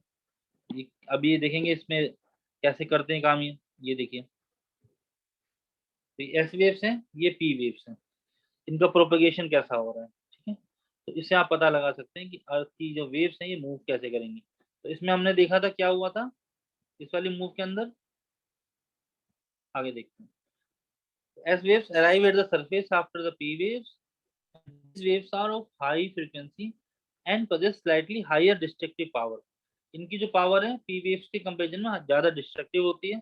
The trembling on the surface caused due to these waves from side to side।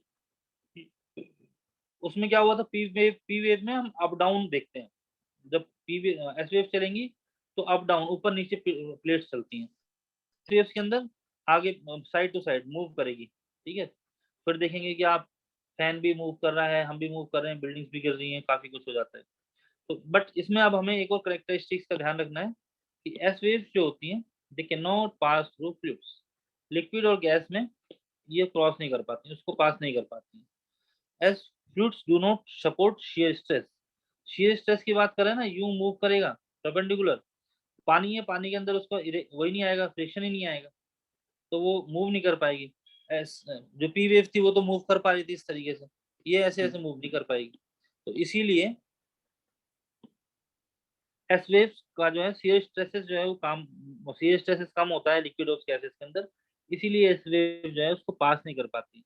अब यहाँ पर आपको मैंने ये भी बता दिया कि क्यों नहीं कर पाती, ये बताना काफी हो जाता कि एस वेव पास नहीं करती, लेकिन क्यों नहीं करती ये भी एक क्वेश्चन इंपॉर्टेंट है। तो वो इसलिए नहीं करती है, उसका भी आंसर मैं आपको यहाँ बता दूँ। तो they travel at varying velocity, ठीक है, through the solid part of the earth. Earth के जो शेयर स्ट्रेंथ, जहाँ पर जैसा मटेरियल डेंसिटी का मटेरियल की डेंसिटी होगी उसके अकॉर्डिंग इसकी स्पीड भी डाइवर्स है, डिफर करती है अर्थ के सॉलिड पार्ट के अंदर भी मूव करने के अंदर, ठीक है। अब हमने दोनों वेव्स का देख लिया। एक वेव है जो सॉलिड लिक्विड गैस सब में क्रॉस कर रही है, सबको क्रॉस करके जाती है। एक तरफ हमारी दूसरी वेव है जो सिर्फ और सिर्फ सॉलिड को पार करती है, बाकी को नहीं पार करती है। तो इन दोनों की ये जो करेक्टरिस्टिक थी, इसने कहीं बहुत हद तक हमें ये ऑथेंटिकेट करने में, पता लगाने में मदद की कि हमारी जो अर्थ की लेयर्स हैं वो कहाँ पर सॉलिड है और कहाँ पर लिक्विड है। तो हमें ये तो पता चल गया था पी वेव की स्टडी से कि हमारी पृथ्वी के अंदर सॉलिड और लिक्विड अमाउंट में सॉलिड और लिक्विड टाइप्स ऑफ मटेरियल्स हैं, लेकिन कहाँ कहाँ पर है, कितने डिस्टेंस पर है, कौन सी लेयर है, ये हमें सेकेंडरी वेव की कैरेक्टरिस्टिक बता दिया। कि पी वेव तो क्या था कि वो क्रॉस कर गई, अगर हमारी अर्थ है यहाँ से पी वेव पूरी क्रॉस करके चली गई, ठीक है, लेकिन एस वेव आई तो पूरी क्रॉस नहीं कर पाई, कहीं अटक गई, टेढ़ी होकर चली गई। पता चल गया कि ये जो बाउंड्री है यहाँ पर दूसरा लेयर है, दूसरी लेयर है, और उस लेयर की जो कैरेक्टरिस्टिक है वो अलग है इस वाली लेयर की कैरेक्टरिस्टिक से।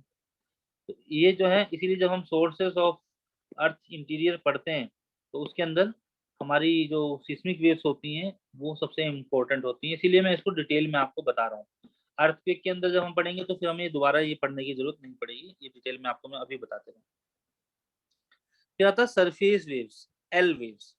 तो सबसे ऊपर जो सरफेस के ऊपर चलती है वो सरफेस वेव कहलाती है, ये इसी यहीं घूमती है, लेकिन यहीं तो घूमती है, लेकिन सबसे ज्यादा खतरनाक भी यही होती है, सबसे ज्यादा डिस्ट्रक्टिव होती है। तो ये जो है, अभी मैंने आपको बताया था पहले दो वेव्स, बॉडी वेव्स के बारे में, बॉडी वेव्स पी और एस वेव को बॉडी वेव कहते हैं। तो बॉडी वेव्स क्या होती हैं, वो सरफेस की रॉक से इंटरेक्ट करती हैं और नई तरीके की वेव्स को जनरेट करती हैं, और उन वेव्स को हम सरफेस वेव बोलते हैं, लॉन्ग वेव बोलते हैं, एल वेव बोलते हैं। लॉन्ग वेव से ही एल वेव इनका नाम पड़ गया। लॉन्ग वेव क्यों बोलते हैं इनको, क्योंकि जो लॉन्ग इनके, बोलो, तो लॉन्गिट्यूडनल वेव रहा। लॉन्गिट्यूडनल तो पीछे वाली थी, पी वाली थी। ये क्योंकि जो इनका जो वेव का पीरियड है, एक वेव आई फिर नीचे गई, फिर दूसरी वेव आएगी, फिर धीमी जाएगी, फिर आएगी, इसका टाइम पीरियड तो लंबा होता है बहुत, ये जो है, हाँ, टाइम पीरियड जो है इनका वो बहुत लॉन्गर लंबा होता है, होता है। इसीलिए ये लॉन्ग वेव कहलाते हैं, ठीक है। सो सर एक दीज वेव, क्वेश्चन था, क्वेश्चन था ना ये, हाँ। तो इस तरीके से ये आपके क्वेश्चन जो है आजकल इसीलिए थोड़े ट्रिकी बनते हैं ज्योग्राफी के अंदर, क्योंकि बहुत सर एक सारे चीज जो, पूछनी थी। हाँ बताइए। जब प्राइमरी वेव होती है वो सॉलिड लिक्विड गैस तीनों में ट्रेवल कर लेती है, तो फिर हमको जी, सेकेंडरी वेव की क्यों जरूरत पड़ेगी? अगर आपको ये क्योंकि तो वो तो पता, डिस्टॉर्शन आ जाता है उसका लिक्विड और गैस में। हाँ बिल्कुल आ जाता है, लेकिन आपको एग्जैक्टली ये पता करना है कि एग्जैक्टली कहाँ तक ही वो पार्ट देखने को मिल रहा है, तो अच्छा, उसके लिए सेकेंडरी वेव्स का बड़ा इंपॉर्टेंस हो जाता है, क्योंकि जहाँ लिक्विड होगी वो बिल्कुल एंट्री नहीं करेगी। हमें ये तो पता चला कि रिफ्लेक्शन कर रहा है, कई बार ये होता है रिफ्लेक्शन एक मास के अंदर भी कर रहा है, जैसे कि सॉलिड वाला पार्ट है, सपोज करो मेंटल है, तो मेंटल हाँ के जी, अंदर क्रस्ट और मेंटल दोनों सॉलिड है ऊपर के, तो यहाँ हाँ पर भी और यहाँ पर भी डेंसिटी डिफरेंट है, तो जहाँ डेंसिटी हाँ, डिफरेंट होगी कई बार वहां पे भी डिफ्लेक्शन हो सकता है ना, लेकिन जहां से अच्छा। बिल्कुल वो क्रॉस ही नहीं कर रही है, उसका मतलब वो पूरा ही बिल्कुल एकदम लिक्विड पार्ट है, तो कहीं ना कहीं यहाँ पर सेकेंडरी वेव का बहुत इंपॉर्टेंस डेवलप हो जाता है। तो जो सेकेंडरी वेव है जब इस पे जमीन पे अपन को महसूस होती है ना, हाँ, हाँ जी। तो हम ये जमीन के लिक्विड सरफेस के ऊपर के लिक्विड की बात कर रहे हैं कि सरफेस के नीचे मेंटल के लिक्विड की? हाँ, हम बात कर रहे हैं कोर की लिक्विड की। अच्छा, कोर का लिक्विड। हाँ, कोर के दो पार्ट है ना, अभी बताऊंगा मैं आगे, उसका जो लिक्विड है हाँ हाँ, वहाँ, आउटर उसकी बात, इनर कोर। हाँ, ठीक है। हम्म, तो surface waves are also called long period waves, because they are long wavelength and they are of low frequency. ये नेचुरल सी बात है कि अगर पीरियड लॉन्ग होगा तो फ्रीक्वेंसी लेस होगी, फ्रीक्वेंसी ज्यादा होगी तो इनके वेव्स के क्रेस्ट के बीच में पीरियड लॉन्ग नहीं होगा, वो शॉर्ट होगा, है ना। ये नेचुरल सा है, आपने पढ़ा होगा अगर पहले, ये होता है। तो इनको हम लो फ्रीक्वेंसी ट्रांसवर्स वेव्स भी कहते हैं। Surface waves they develop in the immediate neighbourhood, जहाँ पे भी एपी सेंटर है पृथ्वी का वहीं पे ही जनरेट होंगी। आप मगर कई बार देखते होंगे न्यूज में दिखाते हैं ऐसे, इस तरीके से डायग्राम बनाते हैं, अर्थक्वेक आया, इतनी दूर तक अर्थक्वेक पहुंचा। तो ये क्या है, यहाँ से एपी सेंटर से शुरू हुई एस वेव्स, कितनी दूर तक इसने कवर किया, अफेक्ट किया सरफेस ऑफ अर्थ को, ठीक है, वो सारा सरफेस वेव एल वेव्स होती हैं। और ये they die out at smaller depth, बहुत ज्यादा गहराई तक नहीं जाती, बहुत छोटी सी गहराई में नीचे ही कुछ किलोमीटर में वहां से डाई आउट हो खत्म जाती हो है, जाती खत्म। है। हाँ, क्योंकि जहाँ रॉक स्ट्रक्चर्स हैं, जब उनका मूवमेंट हुआ वहीं से एनर्जी रिलीज हुई, तो वही एल वेव कहलाती है, तो इसीलिए वहीं पे वो खत्म भी हो जाती है, ठीक है, ज्यादा गहराई में नहीं जाती है। और इनका जो एनर्जी लॉस है वो फास्टर होता है, तो they the loss of energy more slowly with the distance with the body waves, ठीक है। लेकिन वहीं पे ही जहाँ पर पार्ट है ऊपर वाले पार्ट भी खत्म होगा, स्लोली होगा, लेकिन उसी पार्ट को होगा, ज्यादा गहराई तक नहीं जा पाते हैं। द ट्रेवल ओनली सर ये अक्रॉस।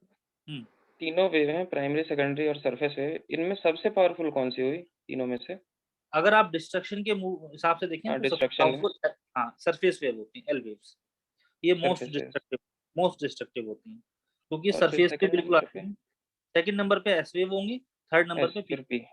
हाँ, अच्छा, ठीक है, इसको अपोजिट डायरेक्शन में इनकी आप पावर्स देख सकते हैं डिस्ट्रक्शन के मामले ओके। में। तो यहाँ पे लिखा भी है कि particular motion of face waves amplitude is larger than that of body, move कर रही है, एम्पलीट्यूड ज्यादा है, ये होता है ना एम्पलीट्यूड इसका, है ना, तो ये ज्यादा होता है, इसकी वजह से जो है डिस्ट्रक्शन ज्यादा करती है, most destructive among the earthquake waves. और स्लोवेस्ट भी होती है ना अर्थक्वेक वेव्स हैं, और ये सीस्मोग्राफ में सबसे आखिरी में आती हैं, जब ये आती हैं फिर एकदम डिस्ट्रक्शन खतरनाक वाला हो जाता है। तो इसीलिए सरफेस वेव बहुत इंपॉर्टेंट हो जाती है इस सेंस में देखने के लिए। लेकिन ये दोनों जनरेट एस वेव कहाँ से जनरेट हो रही है, एल और एस के, सॉरी पी और एस के कॉम्बिनेशन से एस जनरेट होती है, ये भी ध्यान रखना कि ये जो रॉक्स को चेंज करती हैं उनमें एनर्जी रिलीज करती हैं, तब एस वेव जनरेट होती है, सरफेस वेव, ठीक है। इनको हम इसके बाद क्या है कि हम इसको हम कई बार लव वेव्स भी बोल देते हैं। फास्टेस्ट सरफेस वेव होती है, सरफेस के ऊपर मूव कर रही है। एक रिले वेव्स होती हैं जो कि मूव कर रही होती हैं, ऊपर नीचे मूव करती हैं, ये भी इसके साथ कनेक्टेड होती हैं, ठीक है। लेकिन मोस्ट इंपॉर्टेंट हमारी ये थ्री ही रहती है, ठीक है। ये आपका, अब मैं शेडो जोन के बारे में बताऊंगा, शेडो जोन के बारे में आप जानकारी ले लो।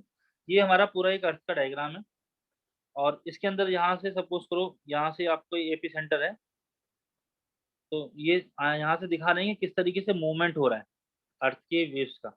तो आप ये देखिए, जो आपकी येलो कलर की लाइन है ये वाली, ये क्या है, ये पी वेव्स हैं, ठीक है। और जो ब्लैक है, ब्लैक वाली एस वेव्स है, ठीक है। हाँ, तो आप यहाँ देखेंगे तो ये जो वेव्स हैं, देखो ये येलो वाली यहाँ पे आई, यहाँ पर क्या हुआ, लिक्विड आउटर कोर देखने को मिल गया, तो यहाँ से रिफ्लेक्ट हो गई थोड़ी सी, लिक्विड में थोड़ा सा डिफ्लेक्शन हुआ, फिर वापस से जब दोबारा से मेंटल में पहुंचे तो फिर यहाँ पे डिफ्लेक्शन हुआ, और फिर यहाँ पर पहुंचे। लेकिन ये यहाँ पर भी आ रही हैं, और यहाँ पे हमारे लिक्विड मेंटल में, लिक्विड कोर में भी जा रही हैं, स्प्लिट कोर में भी जा रही हैं, फिर लिक्विड में आई, ठीक है, और फिर मेंटल पहुंचे। तो ये कंफर्म हो गया कि तीनों ये जो वेव्स हैं, पी वेव्स पार्टिकुलरली, ये सॉलिड, लिक्विड और गैस तीनों में पास कर रही, तीनों को क्रॉस कर रही है। लेकिन जो एस वेव्स थी उनको आप देखेंगे, एस वेव्स कहाँ तक जाती है, पहले पी वेव का आगे देख लेता हूँ, मैं दिखा देता हूँ कि ये क्या होता है। जब ये लिक्विड कोर के पास आती है, लिक्विड आउटर कोर के पास आती है, यहाँ से डिफ्लेक्ट हो गई, यहाँ से आई, यहाँ भी डिफ्लेक्ट हुई, यहाँ से डिफ्लेक्ट हुई, यहाँ से आई, यहाँ से डिफ्लेक्ट हुई, यहाँ से डिफ्लेक्ट हुई, ठीक है, इस तरीके डिफ्लेक्ट होकर पहुंच। तो इससे क्या होता है, और एक ये रेस यहाँ से भी निकल गई है, ठीक है। तो ये जो रीजन है, ये वाला पार्ट, ये शेडो जोन कहलाता है, शेडो रीजन दे जाता है। इसको 105 की जगह 103 डिग्री रखिए, इसको 140, ठीक है, कहीं वो 143 डिग्री भी इसका आता है, इसको 143 डिग्री। अभी रुकिए, तो ये जो डिफरेंस है, ये क्या हो गया, ये शेडो जोन कहलाएगा। इस शेडो जोन के अंदर ये वेव नहीं आ रही है। क्यों नहीं आ रही है, इसका रीजन क्या है, क्योंकि क्योंकि पहले ही बाहर से खिसक गई। हाँ, क्योंकि यहाँ डिफ्लेक्शन हो गया इसका, है ना, रिफ्लेक्शन हो गया, सॉलिड से लिक्विड में आ गई, तो यहाँ पर रिफ्लेक्शन हो गया और यहाँ से इसको क्रॉस करके निकल गई, तो ये रीजन आपका शेडो जोन रह जाता है। तो ये शेडो जोन जो है ये इंपॉर्टेंट जोन है, और कई बार शेडो जोन के बारे में पूछ लेते हैं कि शेडो जोन कहाँ से कहाँ तक है, ठीक है। तो शेडो जोन कहाँ से कहाँ तक है ये आपको याद रखना है इसका। यहाँ से दूसरी वेव है हमारी एस वेव्स। एस वेव क्या थी, ये जो आपकी ब्लैक वाली है, ये सब देखेंगे आप, कोई भी ब्लैक वेव जो है, इसको मैं इरेज कर दूं, कोई भी ब्लैक वेव, सॉरी ब्लैक वाली लाइन वाली जो वेव है वो देखिए आप, वो इस कोर के अंदर नहीं आई, लिक्विड कोर में एंट्री नहीं कर पा रही। तो इससे हमें पता ये दिख गया कि जो कोर है, ये वाला पार्ट जो था ये लिक्विड है, और इस लिक्विड की वजह से एस वेव जो है वो लिक्विड में पास नहीं करती है, इसलिए ये बाहर से निकल गई। तो ये जो रीजन है, इसी रीजन की वजह से क्या हो गया, 103 से लेकर 180 डिग्री ये जो डिस्टेंस हुआ, ये सारा शेडो जोन कहलाता है, किसका, एस वेव का। एस वेव का शेडो जोन है, क्योंकि यहाँ के बाद ये जो पूरा रीजन है, ये यहाँ से लेके यहाँ तक,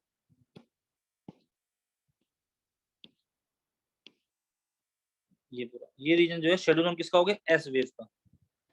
और पी वेव का कौन सा हुआ, सिर्फ इतना, यहाँ और यहाँ। तो 102 180 डिग्री इसलिए लिखते हैं क्योंकि ये पूरा स्फीयर 360 डिग्री का है, और अगर मैं यहाँ से स्ट्रेट लाइन खींच दूं तो 180 डिग्री ये पार्ट हो गया, 180 डिग्री ये पार्ट हो गया, है ना। तो यहाँ पर 103 से लेके 180 डिग्री, इसको हम यहाँ पर 1 डिग्री लिख सकते हैं, है ना। तो इतना पार्ट जो है शेडो जोन हो गया सारा एस वेव्स का। तो इसलिए अगर क्वेश्चन आ जाए एस वेव का शेडो जोन और पी वेव का शेडो जोन, तो आपको बताना है कि कहाँ से कहाँ तक है और क्यों है, वो आपको सामने देखने को मिल गया है, ठीक है ना। और एल वेव्स कहाँ काम कर रही है हमारी, ये स्पेस सुपरफिशियल जो है ये काम कर रही है। तो ये शेडो जोन का कंसेप्ट है, इसके ऊपर भी कई बार क्वेश्चंस बनते रहते हैं, तो आई होप कि आपको ये भी क्लियर हो गया होगा, ठीक है। आगे का ऐसा करते हैं, नेक्स्ट क्लास में पढ़ाते हैं, अभी काफी कुछ इसमें बताना है आपको। अब फिर इसके अंदर हम इसका केमिकल कंपोजिशन देखेंगे, chemical composition layering of earth system देखेंगे। कुछ पुराने जो स्कॉलर्स थे उन्होंने क्या क्या बोला था उनके बारे में थोड़ा सा देखेंगे पहले, क्योंकि देखो आज की जो प्रेजेंट नॉलेज है, ये प्रेजेंट नॉलेज एकदम से तो आ नहीं गई, ग्रेजुअली डिफरेंट स्कॉलर्स ने अपनी theories as per the available sources at that point of time, as per the technological innovations as per that of time, उसके अकॉर्डिंगली उन्होंने काउंट किया, कैलकुलेट किया।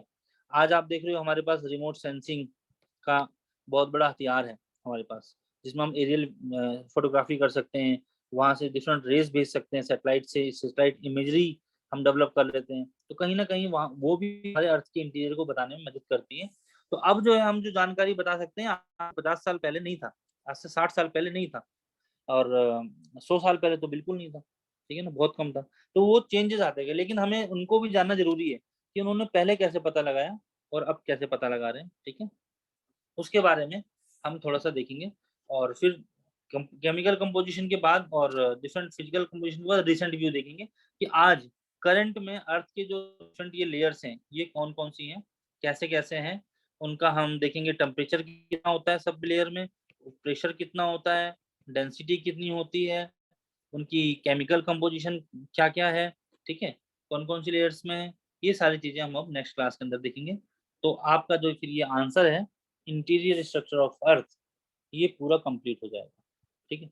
और इसमें से फिर कोई भी क्वेश्चन आएगा, कैसा भी क्वेश्चन आएगा, आप आराम से इजीली इसका आंसर कर पाएंगे, ठीक है। तो आज के लिए इतना ही काफी है, फिर नेक्स्ट क्लास में देखते हैं। आई होप आपको समझ में आया है। Yes sir. Yes, sir. Thank you, sir. Welcome Thank you, everyone, sir. Take care, see you later, bye bye. Thank you, sir. Okay, welcome everyone, take care, bye bye.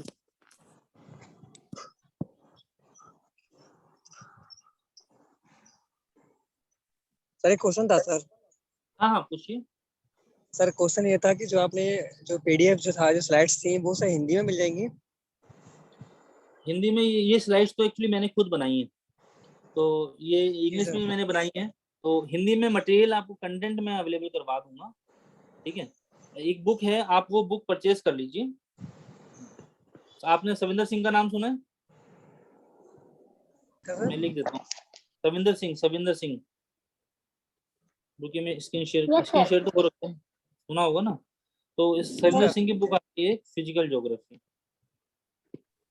Sir Majid Hussain की चलेगी physical geography? ये माजिद हुसैन। माजिद हुसैन की जगह आप सविंदर सिंह की लो, ये थोड़ा detail में है, ठीक है। और भी बुक्स हैं, स्टॉलर की भी है और भी है। सविंदर सिंह की है, एक फिजिकल ज्योग्राफी आती है, एक जियोमॉर्फोलॉजी आती है। तो जियोमॉर्फोलॉजी पूरी डिटेल के अंदर, अगर आप ज्योग्राफी ऑप्शनल लेने वाले हैं तब आप इसकी ज्योग्राफी की, फिर सविंदर सिंह की पूरी जियोमॉर्फोलॉजी ले सकते हैं। पर इसी की स्टडी के लिए अभी आप फिजिकल ज्योग्राफी ले सकते हैं। इसके अंदर आपको ये सारा कंटेंट मिल जाएगा, जियोमॉर्फोलॉजी मिल जाएगी, क्लाइमेटोलॉजी मिल जाएगी, ओशनोग्राफी मिल जाएगी, और आपका बायो ज्योग्राफी भी इसके अंदर अवेलेबल है, ठीक है ना। सर फॉर हिंदी मीडियम और इंग्लिश मीडियम? बोथ, दोनों के लिए, हिंदी इंग्लिश दोनों में अवेलेबल है। Okay sir. हाँ, ये बेसिक टेक्स्ट बुक की तरह आप इसको यूज करें। और एक और बुक आती है ज्योग्राफी की, उसे बोलते हैं हम स्पेक्ट्रम, ठीक है। Spectrum is for history? Spectrum सभी सब्जेक्ट्स की आती है, स्पेक्ट्रम ज्योग्राफी की भी आती है, ओके। ठीक। ये आप परचेस कर लीजिए, ऑनलाइन भी मिल जाएगी, अदरवाइज बुक स्टोर से भी आप परचेस कर सकते हैं। और इसमें क्या है, ज्योग्राफी का पूरा सिलेबस है, जो आपका यूपीएससी का सिलेबस है, ये पूरा आपको मिल जाता है। Rajiv Ahir yes yes. IPS है ये, इन्होंने लिखी है बुक स्पेक्ट्रम ज्योग्राफी की। तो आप इसे लेके पढ़ सकते हैं, और बेसिक्स के लिए इसमें डायग्राम्स वगैरह भी काफी तरह के, बेसिक अंडरस्टैंडिंग के लिए आपके लिए ठीक रहेगी। और डिटेल स्टडी में अगर आप जाना चाहते हैं ऑप्शन लेके, तो फिर आप और बुक्स भी आपको फिर सब्जेक्ट वाइज वो परचेज नहीं पड़ेंगे, ठीक है। और बेसिकली मैं कुछ आपको दे दूंगा, इसमें नोट्स भी कुछ प्रोवाइड करा दूंगा, ऐसी कोई समस्या नहीं है, ठीक है। बाकी आप कंटिन्यू रखिएगा, पढ़िएगा, आपको बहुत डिटेल में स्टडी करा देंगे।